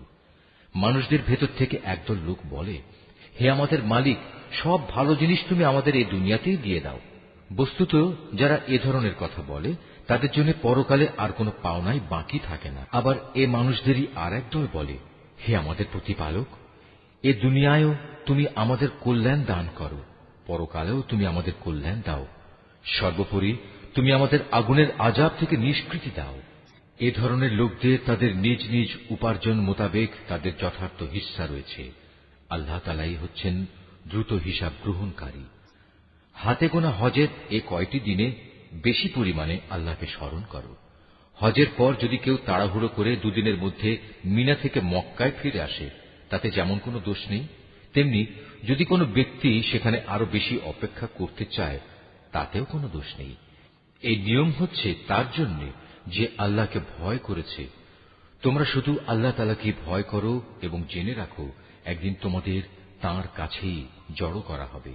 মানুষদের মাঝে এমন লোকও আছে পার্থিব জীবনে যার কথা তোমাকে খুবই উৎফুল্ল করবে। তার মনে যা কিছু আছে তার উপর সে আল্লাহ তাআলাকে সাক্ষী বানায়, কিন্তু এর প্রকৃত পরিচয় হচ্ছে সে ভীষণ ঝগড়াটে ব্যক্তি। আবার সে যখন আল্লাহর জমিনের কোথাও ক্ষমতার আসনে বসতে পারে তখন সে নানা প্রকারে অশান্তি সৃষ্টি করতে শুরু করে, জমিনের শস্যক্ষেত্র বিনাশ করে, জীবজন্তুর বংশ নির্মূল করতে চায়। মূলত আল্লাহ তাআলা কখনো বিপর্যয় সৃষ্টিকারী মানুষদের পছন্দ করেন না। যখন তাকে বলা হয় ফিতনা ফাসাদ সৃষ্টি না করে তুমি আল্লাহ তাআলাকে ভয় করো, তখন তাকে মিথ্যা অহংকারে পেয়ে বসে যা গুনাহর সাথে মেশানো থাকে। মূলত এ চরিত্রের লোকের জন্য জাহান্নামই যথেষ্ট, আর তা হচ্ছে একান্ত নিকৃষ্টতম ঠিকানা। মানুষদের ভেতর আবার এমন কিছু লোক রয়েছে যারা আল্লাহ তাআলার এতটুকু সন্তুষ্টি লাভের জন্য নিজের জীবন পর্যন্ত বিক্রি করে দেয়। আল্লাহ তাআলা এ ধরনের বান্দাদের প্রতি সত্যিই অনুগ্রহশীল। হে ইমানদার লোকেরা, তোমরা পুরোপুরি ইসলামের ছায়াতলে এসে যাও এবং কোনো অবস্থায় অভিশপ্ত শয়তানের পদাঙ্ক অনুসরণ করো না, কেননা শয়তান হচ্ছে তোমাদের প্রকাশ্যতম দুশমন। আল্লাহ তাআলার পক্ষ থেকে এসব সুস্পষ্ট নিদর্শন তোমাদের কাছে এসে যাওয়ার পরও যদি তোমাদের পদস্খলন হয়, তাহলে নিশ্চিত জেনে রাখো আল্লাহ তাআলা মহাবিজ্ঞ ও পরাক্রমশালী। তারা কি সেদিনের অপেক্ষা করছে যখন আল্লাহ তাআলা স্বয়ং তার ফেরেশতা সহ মেঘের ছায়া দিয়ে এখানে আসবেন এবং তখন তাদের ভাগ্যের চূড়ান্ত ফয়সালা হয়ে যাবে। সব কয়টি ব্যাপার সর্বশেষে তার কাছেই উপনীত হবে। তুমি বনী ইসরায়েলদের জিজ্ঞেস করো, কি পরিমাণ সুস্পষ্ট নিদর্শন আমি তাদের দান করেছি। আমি তাদের বলেছি, যার কাছে হেদায়েতের নিয়ামত আসার পর সে নিজে তা বদলে ফেলে, তার জন্য আল্লাহ তাআলা কঠোর শাস্তি দানকারী। যারা আল্লাহ তাআলাকে অস্বীকার করেছে, তাদের জন্য তাদের এ পার্থিব জীবনটা খুব লোভনীয় করে সাজিয়ে রাখা হয়েছে। এরা ঈমানদার ব্যক্তিদের বিদ্রূপ করে, অথচ এই ঈমানদার ব্যক্তি যারা আল্লাহ তাআলাকে ভয় করেছে, শেষ বিচারের দিন তাদের মর্যাদা এদের তুলনায় অনেক বেশি হবে। আল্লাহ তাআলা যাকে চান তাকে অপরিমিত রিজিক দান করেন। একসময় সব মানুষ একই উম্মতের অন্তর্ভুক্ত ছিল, পরে এরা নানা দলে উপদলে বিভক্ত হয়ে তাদের স্রষ্টাকেই ভুলে গেল। তখন আল্লাহ তাআলা সঠিক পথের অনুসারীদের সুসংবাদবাহী আর গুনাহগারদের জন্য আযাবের সতর্ককারী হিসেবে নবীদের পাঠালেন। তিনি সত্যসহ গ্রন্থ নাজিল করলেন, যেন তা মানুষদের এমন পারস্পরিক বিরোধ সমূহের চূড়ান্ত ফয়সালা করতে পারে যে ব্যাপারে তারা মতবিরোধ করে। তাদের কাছে সুস্পষ্ট হেদায়েত পাঠানো সত্ত্বেও তারা পারস্পরিক বিদ্রোহ ও বিদ্বেষ সৃষ্টির জন্য মতবিরোধ করেছে। অতঃপর আল্লাহ তাআলা তাদের সবাইকে স্বীয় ইচ্ছায় সেই সঠিক পথ দেখালেন, যার ব্যাপারে ইতিপূর্বে তাদের মধ্যে মতবিরোধ সৃষ্টি হয়েছিল। আল্লাহ তাআলা যাকে চান তাকে সঠিক পথ দেখান। তোমরা কি মনে করে নিয়েছ যে তোমরা এমনি এমনিই বেহেশতে চলে যাবে? এখনো পূর্ববর্তী নবীদের অনুসারীদের বিপদের মতো কিছুই তোমাদের উপর নাজিল হয়নি। তাদের উপর বহু ধরনের বিপর্যয় ও সংকট এসেছে। কঠোর নির্যাতনে তারা নির্যাতিত হয়েছে, কঠিন নিপীড়নে তারা শিহরিত হয়ে উঠেছে। এমনকি স্বয়ং আল্লাহর নবী ও তার সঙ্গী সাথীরা অত্যাচারে অতিষ্ঠ হয়ে এক পর্যায়ে এই বলে আর্তনাদ করে উঠেছে, আল্লাহ তাআলার সাহায্য কবে আসবে?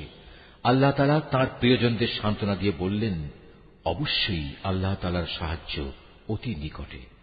তারা তোমার কাছে জানতে চাইবে তারা কি কি খাতে খরচ করবে। তুমি তাদের বলে দাও, যা কিছুই তোমরা তোমাদের পিতামাতার জন্য, আত্মীয় স্বজনদের জন্য, এতিম অসহায় মিসকিনদের জন্য এবং মুসাফিরের জন্য খরচ করবে, তাই আল্লাহ তাআলা গ্রহণ করবেন। যা ভালো কাজ তোমরা করবে, আল্লাহ তাআলা তা অবশ্যই জানতে পারবেন। সত্য প্রতিষ্ঠা ও অসত্য নির্মূল করার জন্য যুদ্ধ তোমাদের উপর ফরজ করে দেয়া হয়েছে, আর এটাই তোমাদের ভালো লাগে না। কিন্তু তোমাদের জেনে রাখা উচিত, এমন কোন জিনিস তো থাকতে পারে যা তোমাদের ভালো লাগে না, অথচ তাই তোমাদের জন্য কল্যাণকর। আবার একইভাবে এমন কোন জিনিস যা তোমাদের খুবই ভালো লাগবে, কিন্তু পরিণামে তা হবে তোমাদের জন্য খুবই ক্ষতিকর। আল্লাহ তাআলাই সব চাইতে ভালো জানেন, তোমরা কিছুই জানো না। সম্মানিত মাস ও তাতে যুদ্ধ করা সম্পর্কে তারা তোমাকে জিজ্ঞেস করবে। তুমি তাদের বলে দাও, এই মাসে যুদ্ধ বিগ্রহ করা অনেক বড় গুনার কথা, কিন্তু আল্লাহর কাছে এর চাইতে বড় গুনাহ হচ্ছে আল্লাহর পথ থেকে মানুষদের ফিরিয়ে রাখা, আল্লাহকে অস্বীকার করা, খানায়ে কাবার দিকে যাওয়ার পথ রোধ করা ও সেখানকার অধিবাসীদের সেখান থেকে বের করে দেয়া। আর আল্লাহ দ্রোহিতার ফিতনা, ফাসাদ, হত্যাকাণ্ডের চাইতেও অনেক বড় অন্যায়। এ কারণেই এরা তোমাদের সাথে এ মাসসমূহে লড়াই বন্ধ করে দেবে বলে তুমি ভেবো না। তারা তো পারলে বরং তোমাদের সবাইকে তোমাদের ইসলামী জীবন বিধান থেকেও ফিরিয়ে নিতে চাইবে। যদি তোমাদের কোনো ব্যক্তি তার দ্বীন থেকে ফিরে যায়, অতঃপর সে মৃত্যুমুখে পতিত হয় এমন অবস্থায় যে সে সুস্পষ্ট কাফের ছিল, তাহলে তারাই হবে সে লোক যাদের যাবতীয় কর্মকাণ্ড দুনিয়া আখিরাতে বিফলে যাবে, আর এরাই হবে জাহান্নামের অধিবাসী। সেখানে তারা চিরদিন থাকবে। যারা ঈমান এনেছে, যারা হিজরত করেছে এবং আল্লাহর পথে জিহাদ করেছে, তারাই আল্লাহ তাআলার পক্ষ থেকে অনুগৃহীত হবার আশা করতে পারে। আল্লাহ তাআলা ক্ষমাশীল, অত্যন্ত দয়ালু। নবী, এরা তোমাকে মদ ও জুয়া সম্পর্কে জিজ্ঞেস করবে। তুমি তাদের বলে দাও, এ দুটো জিনিসের মধ্যে অনেক বড় ধরনের পাপ রয়েছে, যদিও মানুষের জন্য এর কিছু কিছু ব্যবসায়িক উপকারিতাও রয়েছে, কিন্তু এ উভয়ের ধ্বংসকারী গুনাহ তার ব্যবসায়িক উপকারিতার চাইতে অনেক বেশি। তারা তোমাকে এও জিজ্ঞেস করে তারা নেক কাজে কি কি খরচ করবে। তুমি তাদের বলো, দৈনন্দিন প্রয়োজন পূরণের পর যা অতিরিক্ত তাই। আল্লাহ তাআলা এভাবে তোমাদের জন্য তাঁর আয়াতসমূহ খুলে খুলে বলে দেন, যাতে করে তোমরা এ নিয়ে চিন্তা ভাবনা করতে পারো। এ নির্দেশ তোমাদের ইহকাল ও পরকালের কল্যাণের জন্যই। তোমাকে তারা এতিমদের ব্যাপারে জিজ্ঞেস করবে। তুমি বলো, তাদের জন্য গৃহীত সব পন্থাই উত্তম। যদি তোমরা তোমাদের ধন সম্পদ তাদের সাথে মিশিয়ে ফেলো, তাতে কোনো দোষ নেই, কারণ তারা তো তোমাদেরই ভাই। আর আল্লাহ তাআলা এটা ভালো করেই জানেন কে ন্যায়ানুগ পন্থায় আছে আর কে ফাসাদি স্বভাবের লোক। আল্লাহ তাআলা চাইলে এ ব্যাপারে আরো অধিক কড়াকড়ি আরোপ করতে পারতেন। নিঃসন্দেহে আল্লাহ তাআলা ক্ষমতাবান এবং কুশলীও। তোমরা কখনো কোনো মুশরিক নারী বিয়ে করো না, যতক্ষণ না তারা ঈমান আনে। মনে রেখো, একজন মুসলমান দাসীও একজন ঐতিহ্যবাহী মুশরিক নারীর চাইতে উত্তম, যদিও এ মুশরিক নারীটি তোমাদের বেশি ভালো লাগে। হে মুসলিম মহিলারা, তোমরা কখনো কোনো মুশরিক পুরুষদের বিয়ে করো না, যতক্ষণ না তারা আল্লাহর উপর ঈমান আনে। কেননা একজন ঈমানদার দাসও একজন উঁচু খানদানের মুশরিক ব্যক্তির চাইতে ভালো, যদিও এ মুশরিক ব্যক্তিটি তোমাদের ভালো লাগে।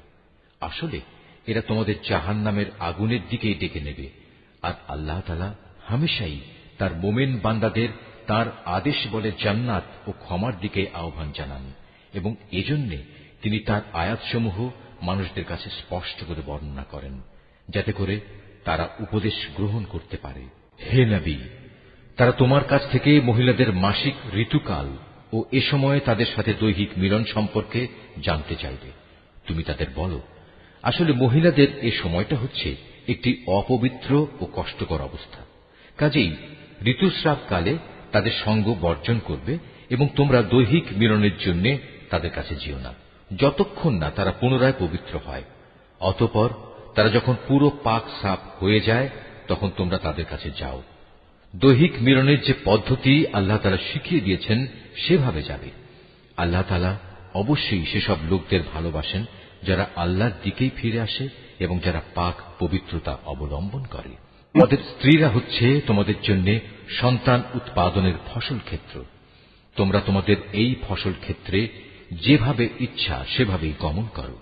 তোমরা সময় থাকতে নিজেদের জন্য কিছু অগ্রিম নেক আমল পাঠিয়ে দাও। তোমরা আল্লাহকে ভয় করো। জেনে রেখো, একদিন তোমাদের সবাইকে তাঁর সামনাসামনি হতে হবে। মোমেনদের তুমি পুরস্কারের সুসংবাদ দান করো। তোমরা তোমাদের এমন শপথের জন্য আল্লাহর নামকে কখনো ঢাল হিসাবে ব্যবহার করবে না, যার মাধ্যমে ভালো কাজ করা, আল্লাহ তাআলাকে ভয় করা এবং মানুষদের মাঝে শান্তি শৃঙ্খলা প্রতিষ্ঠা করার কাজ থেকে তোমরা দূরে থাকবে। কারণ আল্লাহ তাআলা তোমাদের সবকিছুই শোনেন এবং সব কথাই তিনি জানেন। আল্লাহ তাআলা তোমাদের নিরর্থক শপথের জন্য কখনো পাকড়াও করবেন না, তবে তিনি অবশ্যই সেসব শপথের ব্যাপারে তোমাদের জিজ্ঞাসাবাদ করবেন, যা তোমরা আন্তরিকভাবে সম্পন্ন করো। বস্তুত আল্লাহ তাআলা বড় ক্ষমাশীল ও ধৈর্যশীল। যেসব লোক নিজ স্ত্রীদের কাছে যাবে না বলে কসম করেছে, তাদের এ ব্যাপারে মনস্থির করার জন্য 4 মাসের অবকাশ রয়েছে। এ সময়ের ভেতর যদি তারা তাদের কসম থেকে ফিরে আসে, তাহলে জেনে রেখো আল্লাহ তাআলা ক্ষমাশীল ও দয়াবান।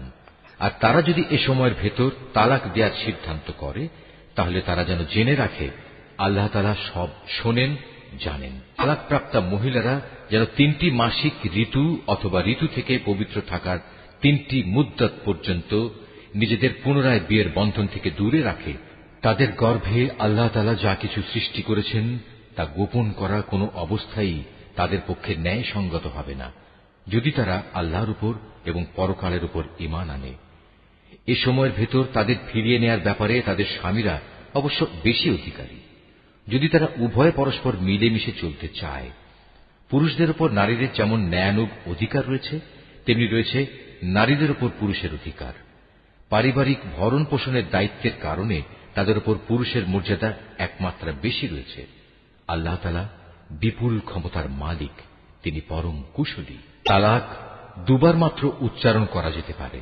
তৃতীয়বারের আগেই হয় সম্মান মর্যাদার সাথে তাকে ফিরিয়ে আনতে হবে, অথবা সহৃদয়তার সাথে তাকে চলে যেতে দেবে। তোমাদের জন্য এটা কোনো অবস্থায় ন্যায়সঙ্গত নয় যে বিয়ের আগে যা কিছু তোমরা তাদের দিয়েছ তা তাদের থেকে ফিরিয়ে নেবে। তবে আল্লাহর নির্দিষ্ট সীমারেখার ভেতরে থেকে স্বামী স্ত্রী একত্রে জীবন কাটাতে পারবে না এমন আশঙ্কা যদি দেখা দেয়, তখন আলাদা হয়ে যাওয়াটাই উত্তম। এমন অবস্থায় যদি তোমাদের ভয় হয় যে এরা আল্লাহর বিধানের গণ্ডির ভেতর থাকতে পারবে না, তাহলে স্ত্রী যদি স্বামীকে কিছু বিনিময় দেয় এবং তা দিয়ে বিচ্ছেদ ঘটিয়ে নেয়, তাহলে তাদের উভয়ের উপর এটা কোনো দূষণীয় বিষয় হবে না। জেনে রাখো, এটা হচ্ছে আল্লাহর নির্ধারিত সীমারেখা, তা কখনো অতিক্রম করো না। আর যারা আল্লাহর দেয়া সীমারেখা লঙ্ঘন করে তারা হচ্ছে সুস্পষ্ট জালেম। যদি সে তাকে তালাক দিয়েই দেয়, তাহলে তারপর এ স্ত্রী তার জন্য আর বৈধ হবে না। হ্যাঁ, যদি তাকে অপর কোনো স্বামী বিয়ে করে এবং নিয়ম মাফিক তাকে তালাক দেয় এবং পরবর্তী পর্যায়ে তারা যদি সত্যি মনে করে তারা এখন স্বামী স্ত্রীর অধিকার সম্পর্কে আল্লাহর সীমারেখা মেনে চলতে পারবে, তাহলে পুনরায় বিয়ে বন্ধনে ফিরে আসাতে তাদের উপর কোনো দোষ নেই। এটা হচ্ছে আল্লাহর বেঁধে দেয়া সীমারেখা। যারা এ সম্পর্কে অবগত আছে, আল্লাহ তাআলা তাদের জন্য এই নির্দেশ সুস্পষ্ট করে পেশ করেন। যখন তোমরা স্ত্রীদের তালাক দাও এবং তারা যখন তাদের অপেক্ষার সময় ইদ্যত পূর্ণ করে নেয়, তখন হয় মর্যাদার সাথে তাদের ফিরিয়ে আনো, নতুবা ভালোভাবে তাদের বিদায় করে দাও। শুধু কষ্ট দেওয়ার উদ্দেশ্যে কখনো তাদের আটকে রেখো না। এতে তোমরা আল্লাহর নির্ধারিত সীমারেখাই লঙ্ঘন করবে। আর যে ব্যক্তি এমন কাজ করে সে প্রকারান্তরে নিজের উপরই জুলুম করে। সাবধান, আল্লাহর নির্দেশ সমূহকে কখনো হাসি তামাশার বস্তু মনে করো না। স্মরণ করো, তোমরা ছিলে অজ্ঞ। আল্লাহ তাআলা তোমাদের উপর হেদায়েতের বাণী পাঠিয়ে নিয়ামত দান করেছেন। শুধু তাই নয়, তিনি তোমাদের জন্য জ্ঞান ও যুক্তিপূর্ণ কিতাব নাজিল করেছেন, যা তোমাদের দৈনন্দিন জীবনের নিয়ম কানুন বাতলে দেয়। অতএব তোমরা আল্লাহকে ভয় করো এবং জেনে রাখো, তিনি তোমাদের যাবতীয় কাজকর্ম সম্পর্কে সম্পূর্ণ ওয়াকিবহাল রয়েছেন।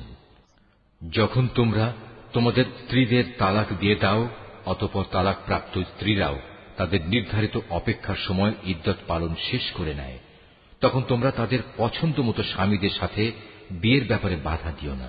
যদি তারা বিয়ের জন্য সম্মানজনকভাবে কোনো ঐক্যমত্যে পৌঁছে থাকে, তোমাদের ভেতর যারা আল্লাহ তাআলা ও পরকালীন জীবনের উপর বিশ্বাস স্থাপন করে তাদের এ আদেশই দেয়া হচ্ছে। মূলত এটা তোমাদের জন্য অধিক সম্মানের এবং অনেক পবিত্র কর্মধারা, কারণ আল্লাহ তাআলা জানেন তোমরা কিছুই জানো না। মায়েদের পুরো 2 বছরই সন্তানকে বুকের দুধ খাওয়ানো উচিত। এ নিয়ম তার জন্য যে চায় সন্তানের দুধ খাওয়ানো পুরো মাত্রায় আদায় করুক। সন্তানের পিতা দুধ খাওয়ানোর জন্য মায়েদের সম্মানজনক ভরণ পোষণ সুনিশ্চিত করবে। কোন ব্যক্তির উপর তার সাধ্যাতীত বোঝা চাপিয়ে দেওয়া যাবে না। পিতার সঙ্গতির কথা ভাবতে গিয়ে দেখতে হবে মায়েরাও যেন আবার নিজ সন্তান নিয়ে বেশি কষ্টে না পড়ে যায়, এবং পিতাকেও যেন সন্তান জন্ম দেওয়ার কারণে অযথা কষ্টে পড়ে যেতে না হয়, সেটাও খেয়াল রাখতে হবে। সন্তানের পিতার অবর্তমানে তার উত্তরাধিকারীদের উপর সন্তানের জন্মদাত্রী মায়ের অধিকার এভাবেই বহাল থাকবে। তবে কোন পর্যায়ে পিতামাতা যদি পারস্পরিক সম্মতি ও পরামর্শের ভিত্তিতে আগেভাগেই সন্তানের দুধ ছাড়িয়ে নিতে চায়, তাতেও তাদের উপর কোনো দোষের কিছু নেই। তোমরা যদি নিজেদের বদলে অন্য কাউকে সন্তানের দুধ খাওয়ানোর জন্য নিয়োগ করতে চাও এবং যদি দুগ্ধদাত্রীর পাওনা যথাযথভাবে বুঝিয়ে দেওয়া হয়, তাতেও কোনো গুনাহ নেই। সর্বাবস্থায় আল্লাহ তাআলাকে ভয় করো এবং জেনে রেখো, তোমরা যা কিছুই করো আল্লাহ তাআলা তার সব কিছুই দেখতে পান। তোমাদের মধ্যে যারা মৃত্যু মুখে পতিত হয় এবং তারা যদি তাদের স্ত্রীদের জীবিত রেখে যায়, সে অবস্থায় স্ত্রীরা যদি বিয়ে করতে চায়, তাহলে তারা তাদের নিজেদের 4 মাস 10 দিন পর্যন্ত সময় বিয়ে থেকে বিরত থাকবে। অপেক্ষার এ সময়টুকু যখন তারা পূরণ করে নেবে, তখন নিজেদের বিয়ের ব্যাপারে তারা ন্যায়ানুগ পন্থায় যা ইচ্ছা তাই করতে পারবে, এবং এ বিষয়টিতে তাদের উপর কোনো গুনাহ নেই। মূলত তোমরা যে যাই করো না কেন, আল্লাহ তাআলা সব কাজেরই খবর রাখেন। এমনকি সে অপেক্ষার সময় শেষ হওয়ার আগেও তোমরা কেউ যদি তাকে বিয়ে করার জন্য পয়গাম পাঠাও, কিংবা তেমন কোন ইচ্ছা যদি তোমরা নিজেদের মনের ভেতর লুকিয়েও রাখো, তাতেও তোমাদের উপর কোনো দোষ নেই, কেননা আল্লাহ তাআলা এটা ভালো করেই জানেন। তাদের কথা অবশ্যই তোমরা বারবার মনে করবে, কিন্তু সাবধান, আড়ালে আবডালে থেকে গোপনে তাদের বিয়ের কোনো প্রতিশ্রুতি দিও না। তাদের সাথে কখনো তোমাদের কথা বলতে হলে তা বলবে সম্মানজনক পন্থায়, আর ইদ্দত অপেক্ষার শরীয়ত সম্মত সময় শেষ হবার আগে কখনো তার সাথে বিয়ের সংকল্প করো না। জেনে রেখো, তোমাদের মনের সব ইচ্ছা অভিসন্ধির কথা কিন্তু আল্লাহ তাআলা ভালো করেই জানেন। অতএব তোমরা একমাত্র তাঁর থেকেই সতর্ক হও এবং একথাও জেনে রেখো, আল্লাহ তাআলা অত্যন্ত ধৈর্যশীল, মহান ক্ষমাশীল। স্ত্রীদের শারীরিকভাবে স্পর্শ করা কিংবা তাদের জন্য মোহরের কোনো অঙ্ক নির্ধারণের আগেই যদি তোমরা তাদের তালাক দাও, তাতে শরীয়তের দৃষ্টিতে তোমাদের উপর কোনো গুনাহ নেই। এ পরিস্থিতিতে মোহরের কোনো অঙ্ক নির্ধারিত না হলেও তাদের ন্যায়ানুগ পন্থায় কিছু পরিমাণ অর্থ আদায় করে দেবে। ধনী ব্যক্তির উপর এটা হবে তার নিজ ক্ষমতা অনুযায়ী এবং গরিব ব্যক্তির উপর হবে তার সঙ্গতি অনুযায়ী। এটা নেককার লোকদের উপর আরোপিত স্ত্রীদের একটি অধিকার বটে। যদি এমন হয় তোমরা তাদের শারীরিকভাবে স্পর্শ করনি, কিন্তু মোহরের অঙ্ক নির্ধারিত করে নিয়েছ, এমতাবস্থায় যদি তোমরা তাদের তালাক দাও, তাহলে তাদের জন্য থাকবে নির্ধারিত মোহরের অর্ধেক পরিমাণ, যা আদায় করে দিতে হবে। হ্যাঁ, তালাকপ্রাপ্তা স্ত্রী নিজের থেকে যদি তোমাদের তা মাফ করে দেয়, কিংবা যে স্বামীর হাতে বিয়ের বন্ধন রয়েছে সে যদি স্ত্রীকে নির্দিষ্ট পরিমাণের বেশি দিয়ে অনুগ্রহ দেখাতে চায়, তাহলে তা হবে আল্লাহ ভীতিরও একান্ত কাছাকাছি।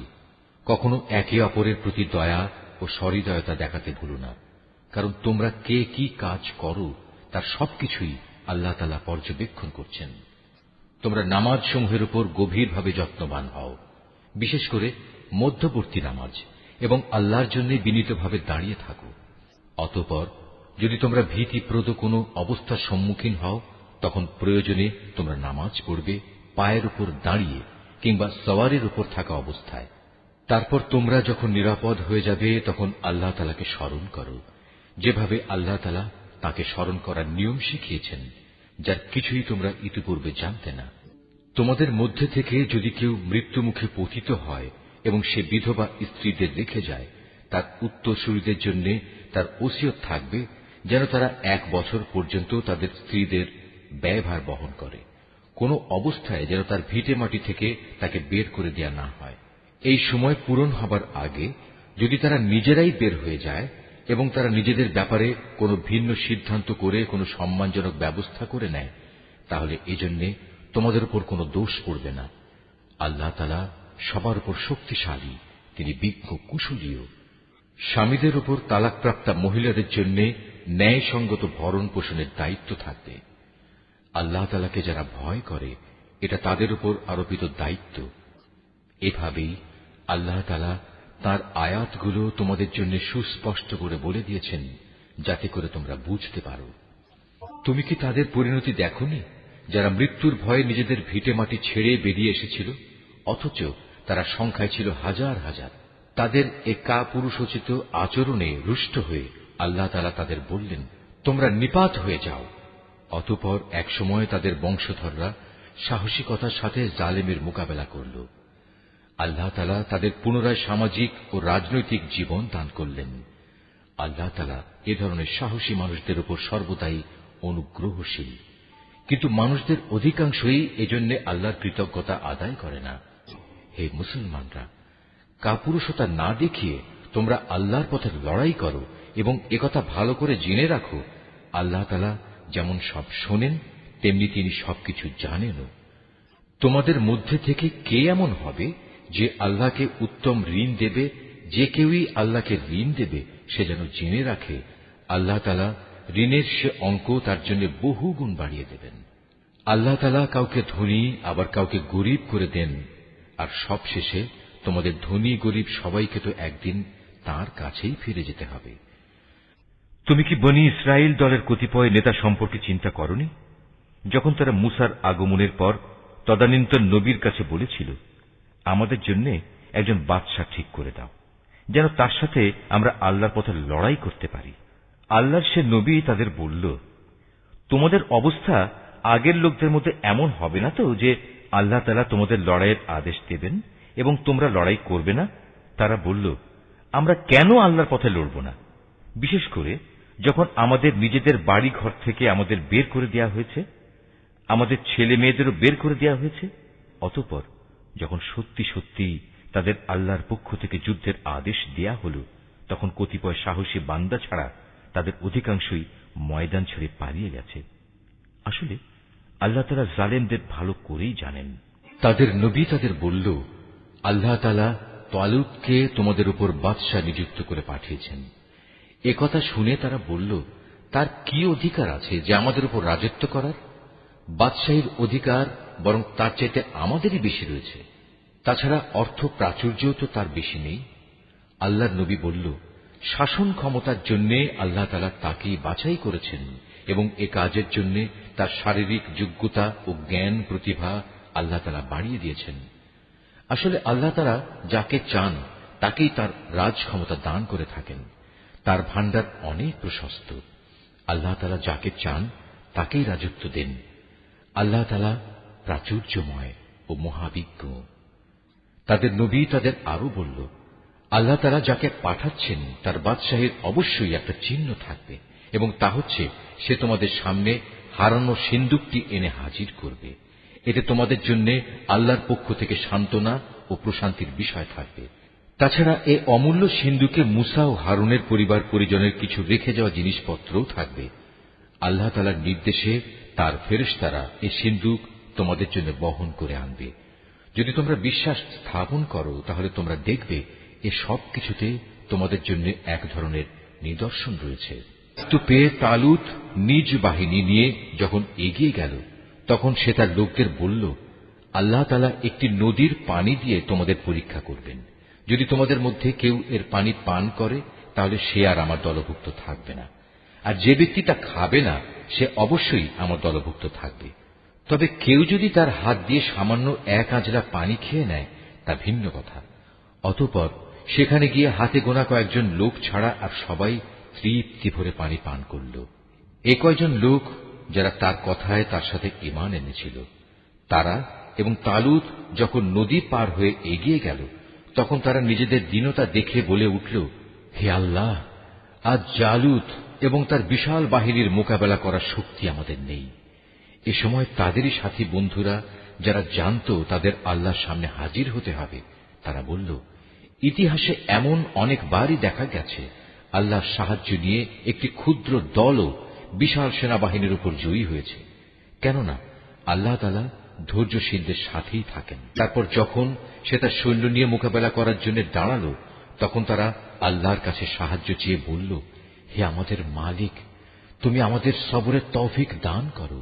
দুশমনের মোকাবেলায় আমাদের কদম অটল রাখো এবং অবিশ্বাসী কাফেরদের মোকাবেলায় তুমি আমাদের সাহায্য করো। লড়াইয়ের ময়দানে তারা তাদের পর্যুদস্ত লাঞ্ছিত করে দিল এবং দাউদ আল্লাহর সাহায্য নিয়ে জালুতকে হত্যা করল।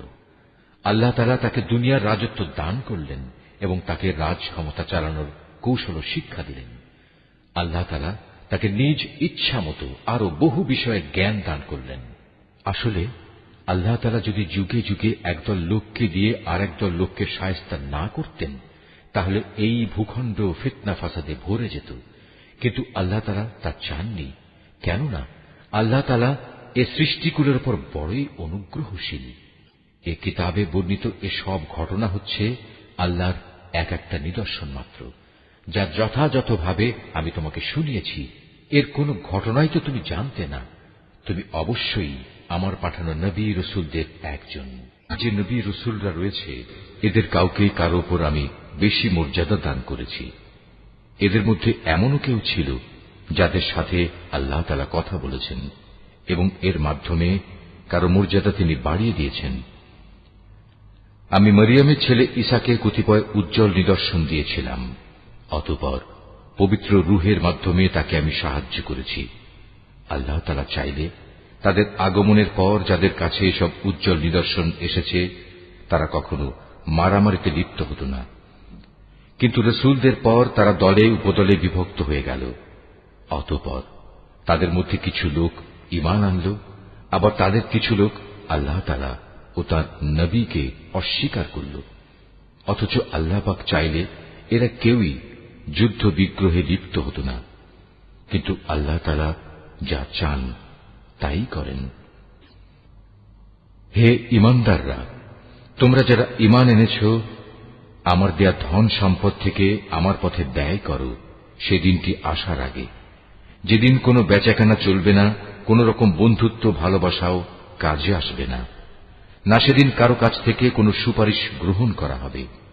মূলত এদিনের অস্বীকারীরাই হচ্ছে জালেম। মহান আল্লাহ তাআলা, তিনি ছাড়া দ্বিতীয় কোনো ইলাহ নেই। তিনি চিরঞ্জীব, তিনি অনাদি সত্তা। ঘুম তো দূরের কথা, সামান্য তন্দ্রাও তাকে আচ্ছন্ন করে না। আসমান সমূহ ও জমিনে যা কিছু আছে তার সবকিছুরই একচ্ছত্র মালিকানা তাঁর। কে এমন আছে যে তার দরবারে বিনা অনুমতিতে সুপারিশ করবে? তাদের বর্তমান ভবিষ্যতের সবকিছুই তিনি জানেন। তার জানা বিষয়সমূহের কোনো কিছুই কারো জ্ঞানের সীমা পরিসীমার আয়ত্তাধীন হতে পারে না। তবে কিছু জ্ঞান যদি তিনি কাউকে দান করে থাকেন তবে তা ভিন্ন কথা। তার বিশাল সাম্রাজ্য আসমান জমিনের সবকিছুই পরিবেষ্টন করে আছে। এই উভয়টির হেফাজত করার কাজ কখনো তাকে পরিশ্রান্ত করে না। তিনি পরাক্রমশালী ও অসীম মর্যাদাবান। আল্লাহর দ্বীনের ব্যাপারে কোনো জোর জবরদস্তি নেই, কারণ সত্য এখানে মিথ্যা থেকে পরিষ্কার হয়ে গেছে। তোমাদের মধ্যে যদি কোনো ব্যক্তি বাতিল মতাদর্শকে অস্বীকার করে, আল্লাহর দেয়া জীবনাদর্শের উপর ঈমান আনে, সে যেন এর মাধ্যমে এমন এক শক্তিশালী রশি ধরল যা কোনোদিনই ছিঁড়ে যাবার নয়। আল্লাহ তাআলা সবকিছুই শোনেন এবং সবকিছুই জানেন। যারা আল্লাহর উপর ঈমান আনে, আল্লাহ তাআলাই হচ্ছেন তাদের সাহায্যকারী বন্ধু। তিনি জাহেলিয়াতের অন্ধকার থেকে তাদের ঈমানের আলোতে বের করে নিয়ে আসেন। অপরদিকে যারা আল্লাহকে অস্বীকার করে, বাতিল শক্তিসমূহই হয়ে থাকে তাদের সাহায্যকারী। তা তাদের দ্বীনের আলোক থেকে কুফরির অন্ধকারের দিকে নিয়ে যায়। এরাই হচ্ছে প্রকৃতপক্ষে জাহান্নামের অধিবাসী। সেখানে তারা চিরদিন থাকবে। তুমি কি সে ব্যক্তির অবস্থা দেখোনি যে ব্যক্তিকে আল্লাহ তাআলা দুনিয়ার রাষ্ট্র ক্ষমতা দেওয়ার পর সেই ইব্রাহিমের সাথে স্বয়ং মালিকের ব্যাপারে বিতর্কে লিপ্ত হল? বিতর্কের এক পর্যায়ে ইব্রাহিম বলল, আমার মালিক তিনি, যিনি সৃষ্টিকুলকে জীবন দান করেন, মৃত্যু দান করেন। সে বলল, জীবন মৃত্যু তো আমিও দিয়ে থাকি। ইব্রাহিম বলল, আমার আল্লাহ তাআলা পূর্ব দিক থেকে প্রতিদিন সূর্যের উদয় ঘটান। একবার তুমি তা পশ্চিম দিক থেকে বের করে দেখাও তো। এতে সত্য অস্বীকারী ব্যক্তিটি হতভম্ব হয়ে গেল। আসলে আল্লাহ তাআলা জালেম জাতিকে কখনো পথের দিশা দেন না। ঘটনাটি কি সেই ব্যক্তির মতো যে একটি বস্তির পাশ দিয়ে যাওয়ার সময় যখন দেখল তা বিধ্বস্ত হয়ে আপন অস্তিত্বের উপর মুখ থুবড়ে পড়ে আছে, তখন সে ব্যক্তি বলল, এ মৃত জনপদকে কিভাবে আল্লাহ তাআলা আবার পুনরুজ্জীবন দান করবেন? এক পর্যায়ে আল্লাহ তাআলা সত্যি সত্যি তাকে মৃত্যু দান করলেন এবং এভাবেই তাকে 100 বছর ধরে মৃত ফেলে রাখলেন। অতঃপর তাকে পুনরায় জীবিত করলেন। এবার জিজ্ঞেস করলেন, বলতে পারো তুমি কতকাল মৃত অবস্থায় কাটিয়েছ? সে বলল, আমি একদিন কিংবা একদিনের কিছু অংশ মৃত অবস্থায় কাটিয়েছি। আল্লাহ তাআলা বললেন, বরং এমনি অবস্থায় তুমি 100 বছর কাটিয়ে দিয়েছ। তাকিয়ে দেখো তোমার নিজস্ব খাবার ও পানীয়ের দিকে, দেখবে তা বিন্দুমাত্র পচেনি। তোমার গাধাটির দিকেও দেখো, তাও একই অবস্থায় আছে। আমি এসব এজন্যই দেখালাম যেন আমি তোমাকে মানুষদের জন্য পরকালীন জীবনের একটি জীবন্ত প্রমাণ হিসেবে উপস্থাপন করতে পারি। এই মৃত জীবের হাড় পাঁজরগুলোর দিকে তাকিয়ে দেখো, তুমি নিজেই দেখতে পাবে আমি কিভাবে তা একটার সাথে আরেকটা জোড়া লাগিয়ে নতুন জীবন দিয়েছি। অতঃপর কিভাবে তাকে আমি গোশতের পোশাক পরিয়ে দিয়েছি। অতএব এভাবে আল্লাহর দেখানো এ বিষয়টি যখন তার কাছে পরিষ্কার হয়ে গেল, তখন সে বলে উঠল, আমি এটা জানি, অবশ্যই আল্লাহ তাআলা সব কিছুর উপর ক্ষমতাবান। যখন ইব্রাহিম বলল, হে মালিক, মৃতকে তুমি কিভাবে পুনরায় জীবিত করো তা আমাকে একটু দেখিয়ে দাও। আল্লাহ তাআলা বললেন, কেন, না দেখে কি তুমি বিশ্বাস করো না? ইব্রাহিম বলল, হ্যাঁ প্রভু, আমি বিশ্বাস করি, কিন্তু এর দ্বারা আমার মন একটু সান্ত্বনা পাবে, এই যা। আল্লাহ তাআলা বললেন, তুমি বরং এক কাজ করো, 4টি পাখি ধরে আনো, অতঃপর আস্তে আস্তে এই পাখিগুলোকে তোমার কাছে পোষ মানিয়ে নাও, যাতে ওদের নাম তোমার কাছে পরিচিত হয়ে যায়। তারপর তাদের শরীর কেটে কয়েক টুকরায় ভাগ করো, তাদের কাটা এক একটি টুকরো এক একটি পাহাড়ের উপর রেখে এসো, অতঃপর ওদের সবার নাম ধরে তুমি ডাকো। দেখবে জীবন্ত পাখিতে পরিণত হয়ে ওরা তোমার কাছে দৌড়ে আসবে। তুমি জেনে রাখো, আল্লাহ তাআলা মহা শক্তিশালী, বিজ্ঞ, কুশলী। যাদের ধন সম্পদ আল্লাহ তাআলার পথে খরচ করে তাদের উদাহরণ হচ্ছে একটি বীজের মতো, যে বীজটি বপন করার পর তা থেকে একে একে 7টি শীষ বেরুল, আবার এর প্রতিটি শীষে রয়েছে 100 শস্য দানা। আসলে আল্লাহ তাআলা যাকে চান তাকে বহু গুণ বৃদ্ধি করে দেন। আল্লাহ তাআলা অনেক প্রশস্ত, অনেক বিজ্ঞ। যারা আল্লাহ তাআলার পথে নিজেদের ধন সম্পদ ব্যয় করে এবং ব্যয় করে তা প্রচার করে বেড়ায় না, খোঁটা দেয় না এবং কষ্টও দেয় না, এজন্য তাদের মালিকদের কাছে তাদের জন্য পুরস্কার সংরক্ষিত রয়েছে। শেষ বিচারের দিন এদের কোনো ভয় নেই, তাদের সেদিন দুশ্চিন্তাগ্রস্ত হতে হবে না। একটুখানি সুন্দর কথা বলা এবং উদারতা দেখিয়ে ক্ষমা করে দেয়া সেই দানের চাইতে অনেক ভালো। যে দানের পরিণামে কষ্টই আসে, আল্লাহ তাআলা কারোরই মুখাপেক্ষী নন, তিনি পরম ধৈর্যশীল বটে। হে ঈমানদার বান্দারা, তোমরা উপকারের খোঁটা দিয়ে এবং অনুগৃহীত ব্যক্তিকে কষ্ট দিয়ে তোমাদের দান সদকা বরবাদ করে দিও না, ঠিক সেই হতভাগ্য ব্যক্তির মতো যে শুধু লোক দেখানোর উদ্দেশ্যে দান করে, সে আল্লাহ তাআলা ও পরকালের উপর বিশ্বাস করে না। তার দানের উদাহরণ হচ্ছে যেন একটি মসৃণ শিলাখণ্ডের উপর কিছু মাটির আবরণ পড়ল, সেখানে মুষলধারে বৃষ্টিপাত হল, অতঃপর তা পাথরটিকে শক্ত করে রেখে গেল। দান খয়রাত করে তারা যা কিছু অর্জন করল তা দিয়ে তারা কিছুই করতে পারল না। আর যারা আল্লাহকে বিশ্বাস করে না, আল্লাহ তাআলা তাদের কখনো সঠিক পথ দেখান না। অপরদিকে যারা আল্লাহ তাআলার সন্তুষ্টির জন্য এবং নিজেদের মানসিক অবস্থা আল্লাহর পথে সুদৃঢ় রাখার জন্য নিজেদের ধন সম্পদ ব্যয় করে, তাদের উদাহরণ হচ্ছে যেন তা কোনো উঁচু পাহাড়ের উপত্যকায় একটি সুসজ্জিত ফসলের বাগান। যদি সেখানে প্রবল বৃষ্টিপাত হয় তাহলে ফসলের পরিমাণ দ্বিগুণ হয়, আর প্রবল বৃষ্টিপাত না হলেও বৃষ্টির শিশির বিন্দুগুলোই ফসলের জন্য যথেষ্ট হয়। আল্লাহ তাআলা ভালো করে পর্যবেক্ষণ করেন তোমরা কে কি কাজ করো।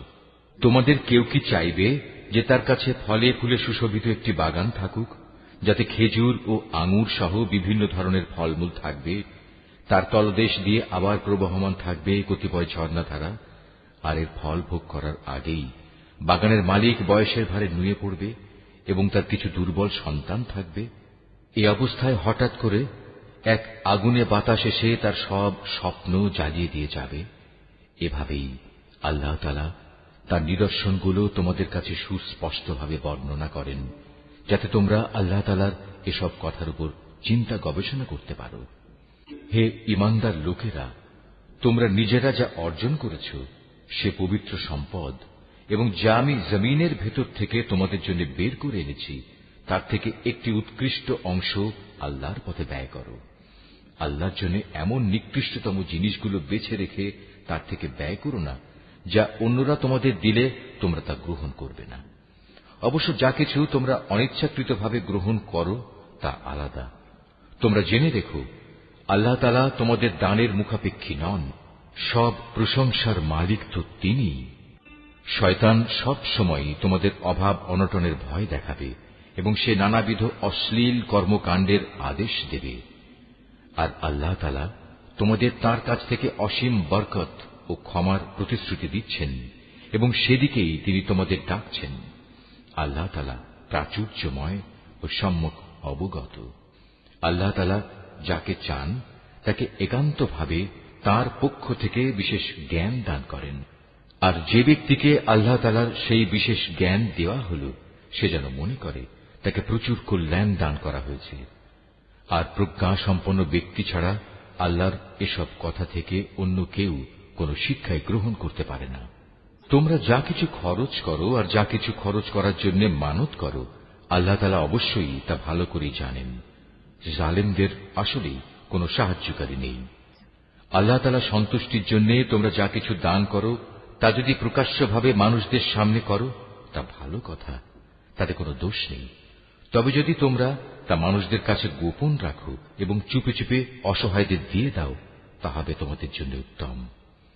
এ দানের কারণে আল্লাহ তাআলা তোমাদের বহুবিধ গুনাহ খাতা মুছে দেবেন। আর তোমরা যাই করো না কেন, আল্লাহ তাআলা সবকিছু সম্পর্কে ওয়াকিবহাল রয়েছেন। যারা তোমার কথা শোনে না, তাদের হেদায়েতের দায়িত্ব তোমার উপর নয়, তবে আল্লাহ তাআলা যাকে চান তাকেই সঠিক পথ দেখান। তোমরা যা দান সদকা করো এটা তোমাদের জন্য কল্যাণকর, কারণ তোমরা তো এজন্যই খরচ করো যেন আল্লাহর সন্তুষ্টি অর্জন করতে পারো। তোমরা আজ যা কিছু দান করবে, আগামীকাল তার পুরোপুরি পুরস্কার তোমাদের আদায় করে দেয়া হবে। সেদিন তোমাদের উপর কোন রকম জুলুম করা হবে না। দান সদকা তো তোমাদের মাঝে এমন কিছু গরিব মানুষের জন্য যারা আল্লাহর পথে এমন ভাবে ব্যাপৃত, যারা নিজেদের জন্য জমিনের বুকে চেষ্টা সাধনা করতে পারে না। আত্মসম্মান বোধের কারণে কিছু চায় না বলে অজ্ঞ মূর্খ লোকেরা এদের মনে করে এরা বুঝি সচ্ছল, কিন্তু তুমি এদের বাহ্যিক চেহারা দেখেই এদের সঠিক অবস্থা বুঝে নিতে পারো। এরা মানুষদের কাছ থেকে কাকুতি মিনতি করে ভিক্ষা করতে পারে না। তোমরা যা কিছুই খরচ করবে, আল্লাহ তাআলা তার যথার্থ বিনিময় দেবেন, কারণ তিনি সবকিছুই দেখেন। যারা দিনরাত প্রকাশ্যে ও সঙ্গোপনে নিজেদের মাল সম্পদ ব্যয় করে, তাদের মালিকের দরবারে তাদের এ দানের প্রতিফল সুরক্ষিত রয়েছে। তাদের উপর কোন রকম ভয়ভীতি থাকবে না, তারা চিন্তিতও হবে না। যারা সুদ খায় তারা মাথা উঁচু করে দাঁড়াতে পারবে না, দাঁড়ালেও তার দাঁড়ানো হবে সে ব্যক্তির মতো যাকে শয়তান নিজস্ব পরশ দিয়ে দুনিয়ার লোভ লালসায় মোহাচ্ছন্ন করে রেখেছে। এটা এই কারণে যেহেতু এরা বলে ব্যবসা বাণিজ্য তো সুদের মতোই একটা কারবারের নাম, অথচ আল্লাহ তাআলা ব্যবসা হালাল করেছেন এবং সুদকে হারাম করেছেন। তাই তোমাদের যার যার কাছে তার মালিকের পক্ষ থেকে সুদ সংক্রান্ত এই উপদেশ পৌঁছেছে, সে অতঃপর সুদের কারবার থেকে বিরত থাকবে। আগে এ আদেশ আসা পর্যন্ত যে সুদ সে খেয়েছে তা তো তার জন্য অতিবাহিত হয়েই গেছে। তার ব্যাপার একান্তই আল্লাহ তাআলার সিদ্ধান্তের উপর। কিন্তু এরপর যে ব্যক্তি আবার সুদী কারবারে ফিরে আসবে, তারা অবশ্যই জাহান্নামের অধিবাসী হবে, সেখানে তারা চিরদিন থাকবে। আল্লাহ তাআলা সুদ নিশ্চিহ্ন করেন, অপরদিকে দান সৎকার পবিত্র কাজকে তিনি উত্তরোত্তর বৃদ্ধি করেন। আল্লাহ তাআলা তার নিয়ামতের প্রতি অকৃতজ্ঞ পাপিষ্ঠ ব্যক্তিদের কখনো পছন্দ করেন না। তবে যারা সত্যিকার অর্থে আল্লাহ তাআলার উপর ঈমান এনেছে এবং ভালো কাজ করেছে, নামাজ প্রতিষ্ঠা করেছে, যাকাত আদায় করেছে, তাদের সেদিন কোনো ভয় থাকবে না, তারা সেদিন চিন্তিতও হবে না। ঈমানদার লোকেরা, তোমরা সুদের ব্যাপারে আল্লাহকে ভয় করো। আগের সুদী কারবারের যেসব বকেয়া আছে তোমরা তা ছেড়ে দাও, যদি সত্যিই তোমরা আল্লাহর উপর ঈমান আনো। যদি তোমরা এমনটি না করো, তাহলে অতঃপর আল্লাহ তাআলা ও তাঁর রাসূলের পক্ষ থেকে তোমাদের বিরুদ্ধে যুদ্ধের ঘোষণা থাকবে। আর যদি এখনো তোমরা আল্লাহর দিকে ফিরে আসো, তাহলে তোমরা তোমাদের মূলধন ফিরে পাবার অধিকারী হবে। সুদী কারবার দ্বারা অন্যের উপর জুলুম করো না, তোমাদের উপরও অতঃপর সুদের জুলুম করা হবে না। সে ঋণ গ্রহীতা ব্যক্তি কখনো যদি অভাবগ্রস্ত হয়ে পড়ে, তাহলে তার উপর চাপ দিও না, বরং তার সচ্ছলতা ফিরে আসা পর্যন্ত তাকে অবকাশ দাও। আর যদি তা মাফ করে দাও, তাহলে তা হবে তোমাদের জন্য অতি উত্তম কাজ। যদি তোমরা ভালোভাবে জানো, তাহলে তাই করো। সেদিনটিকে ভয় করো যেদিন তোমাদের সবাইকে আল্লাহর দিকে ফিরিয়ে নেওয়া হবে। সেদিন প্রত্যেক মানব সন্তানকে জীবনভর কামাই করা পাপ পুণ্যের পুরোপুরি ফলাফল দিয়ে দেয়া হবে। কারো উপর সেদিন কোন ধরনের জুলুম করা হবে না। ঈমানদার বান্দারা, তোমরা যখন পরস্পরের সাথে নির্দিষ্ট একটি সময়ের জন্য ঋণের চুক্তি করো, তখন তা লিখে রাখো। তোমাদের মধ্যকার যে কোনো একজন লেখক সুবিচারের ভিত্তিতে এ চুক্তিনামা লিখে দেবে। যাকে আল্লাহ তাআলা লেখা শিখিয়েছেন সে যেন কখনো লিখতে অস্বীকৃতি না জানায়। লেখার সময় ঋণ গ্রহীতা লেখককে বলে দেবে কি কি শর্ত সেখানে লিখতে হবে। এ পর্যায়ে লেখককে অবশ্যই তার মালিক আল্লাহ তাআলাকে ভয় করা উচিত। চুক্তিনামা লেখার সময় লক্ষ্য রাখতে হবে তার কিছু যেন বাদ না পড়ে। যদি সে ঋণ গ্রহীতা অজ্ঞ, মূর্খ এবং সব দিক থেকে দুর্বল হয়, অথবা চুক্তিনামার কথাবার্তা বলে দেওয়ার ক্ষমতাই তার না থাকে, তাহলে তার পক্ষ থেকে তার কোনো অভিভাবক ন্যায়ানুগ পন্থায় বলে দেবে কি কি কথা লিখতে হবে। তদুপরি তোমাদের মধ্যে থেকে দুইজন পুরুষকে এ চুক্তিপত্রে সাক্ষী বানিয়ে নিও। যদি দুইজন পুরুষ একত্রে পাওয়া না যায়, তাহলে একজন পুরুষ এবং দুজন মহিলা সাক্ষী হবে, যাতে করে তাদের একজন ভুলে গেলে দ্বিতীয়জন তাকে স্মরণ করিয়ে দিতে পারে। এমন সব লোকদের মধ্যে থেকে সাক্ষী নিতে হবে যাদের উভয় পক্ষ পছন্দ করবে। সাক্ষীদের যখন সাক্ষী প্রদানের জন্য ডাকা হবে তখন তারা তা অস্বীকার করবে না। লেনদেনের সময় পরিমাণ ছোট হোক কিংবা বড় হোক, দিনক্ষণ সহ তা লিখে রাখার ব্যাপারে অবহেলা করো না। এটা আল্লাহর কাছে ন্যায্যতর ও সাক্ষ্য দানের ক্ষেত্রে অধিক মজবুত ভিত্তির উপর প্রতিষ্ঠিত, এবং পরবর্তীকালে যাতে তোমরা সন্দিগ্ধ না হও তার সমাধানের জন্যও এটা নিকটতর পন্থা। যা কিছু তোমরা নগদ হাতে হাতে আদান প্রদান করো তা সব সময় না লিখলেও তোমাদের কোনো ক্ষতি নেই, তবে ব্যবসায়িক লেনদেনের সময় অবশ্যই সাক্ষী রাখবে। দলিলের লেখক ও চুক্তিনামার সাক্ষীদের কখনো তাদের মত বদলানোর জন্য কষ্ট দেয়া যাবে না। তারপরেও তোমরা যদি তাদের এ ধরনের যাতনা প্রদান করো তাহলে জেনে রেখো তা হবে তোমাদের জন্য একটি মারাত্মক গুনাহ। এ ব্যাপারে আল্লাহ তাআলা তোমাদের সব কিছুই শিখিয়ে দিচ্ছেন, কেননা আল্লাহ তাআলা সব কিছুই জানেন। যদি তোমরা কখনো সফরে থাকো এবং এ কারণে ঋণের চুক্তি লেখার মতো কোনো লেখক না পাও, তাহলে চুক্তি লেখার বদলে কোনো জিনিস বন্ধক রেখে দাও। যখন তোমাদের কোনো ব্যক্তি অপর ব্যক্তিকে কোনো বন্ধকি জিনিসের ব্যাপারে বিশ্বাস করে, এমতাবস্থায় যে ব্যক্তিকে বিশ্বাস করা হয়েছে তার উচিত সেই আমানত যথাযথ ফেরত দেয়া এবং আমানতের ব্যাপারে আল্লাহ তাআলাকে ভয় করা, যিনি তার মালিক। তোমরা কখনো সাক্ষ্য গোপন করো না। যে ব্যক্তি তা গোপন করে সে অবশ্যই অন্তরের দিক থেকে পাপিষ্ঠ সাব্যস্ত হয়। বস্তুত আল্লাহ তাআলা তোমাদের যাবতীয় কাজকর্মের ব্যাপারে সম্যক অবগত রয়েছেন। আসমান জমিনে যা কিছু আছে তা সবই আল্লাহ তাআলার জন্য। তোমরা তোমাদের মনের ভেতরে যা কিছু আছে তা যদি প্রকাশ করো কিংবা তা গোপন করো, আল্লাহ তাআলা একদিন তোমাদের কাছ থেকে এর পুরোপুরি হিসাব গ্রহণ করবেন। এরপর তিনি যাকে ইচ্ছা তাকে মাফ করে দেবেন, আবার যাকে ইচ্ছা তাকে তিনি শাস্তি দেবেন। আল্লাহ তাআলা সব কিছুর উপর ক্ষমতাবান। আল্লাহর রসুল সে বিষয়ের উপর ঈমান এনেছে যা তার উপর তার মালিকের পক্ষ থেকে নাযিল করা হয়েছে, আর যারা সে রসুলের উপর বিশ্বাস স্থাপন করেছে তারাও সে একই বিষয়ের উপর ঈমান এনেছে। এরা সবাই ঈমান এনেছে আল্লাহর উপর, তার ফেরেশতাদের উপর, তার কিতাব সমূহের উপর, তার রসুলদের উপর। তারা বলে, আমরা তার পাঠানো নবী রসুলদের কারো মাঝে কোন রকম পার্থক্য করি না। আর তারা বলে, আমরা তো আল্লাহর নির্দেশ শুনেছি এবং তা মেনেও নিয়েছি।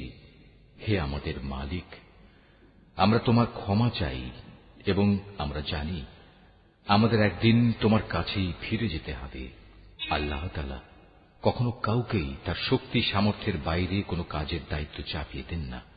সে ব্যক্তির জন্য ততটুকু বিনিময় রয়েছে যতটুকু সে এ দুনিয়ায় সম্পন্ন করবে, আবার সে যতটুকু মন্দ দুনিয়ায় অর্জন করেছে তার উপর তার ততটুকু শাস্তি পতিত হবে।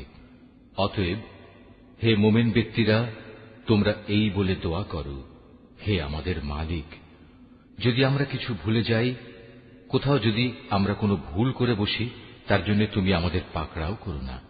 হে আমাদের মালিক, আমাদের পূর্ববর্তী জাতিদের উপর যে ধরনের বোঝা তুমি চাপিয়েছিলে তা আমাদের উপর চাপিও না।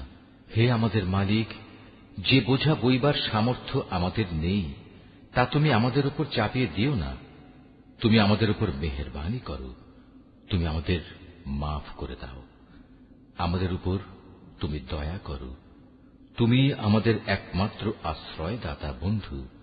অতএব কাফেরদের মোকাবেলায় তুমি আমাদের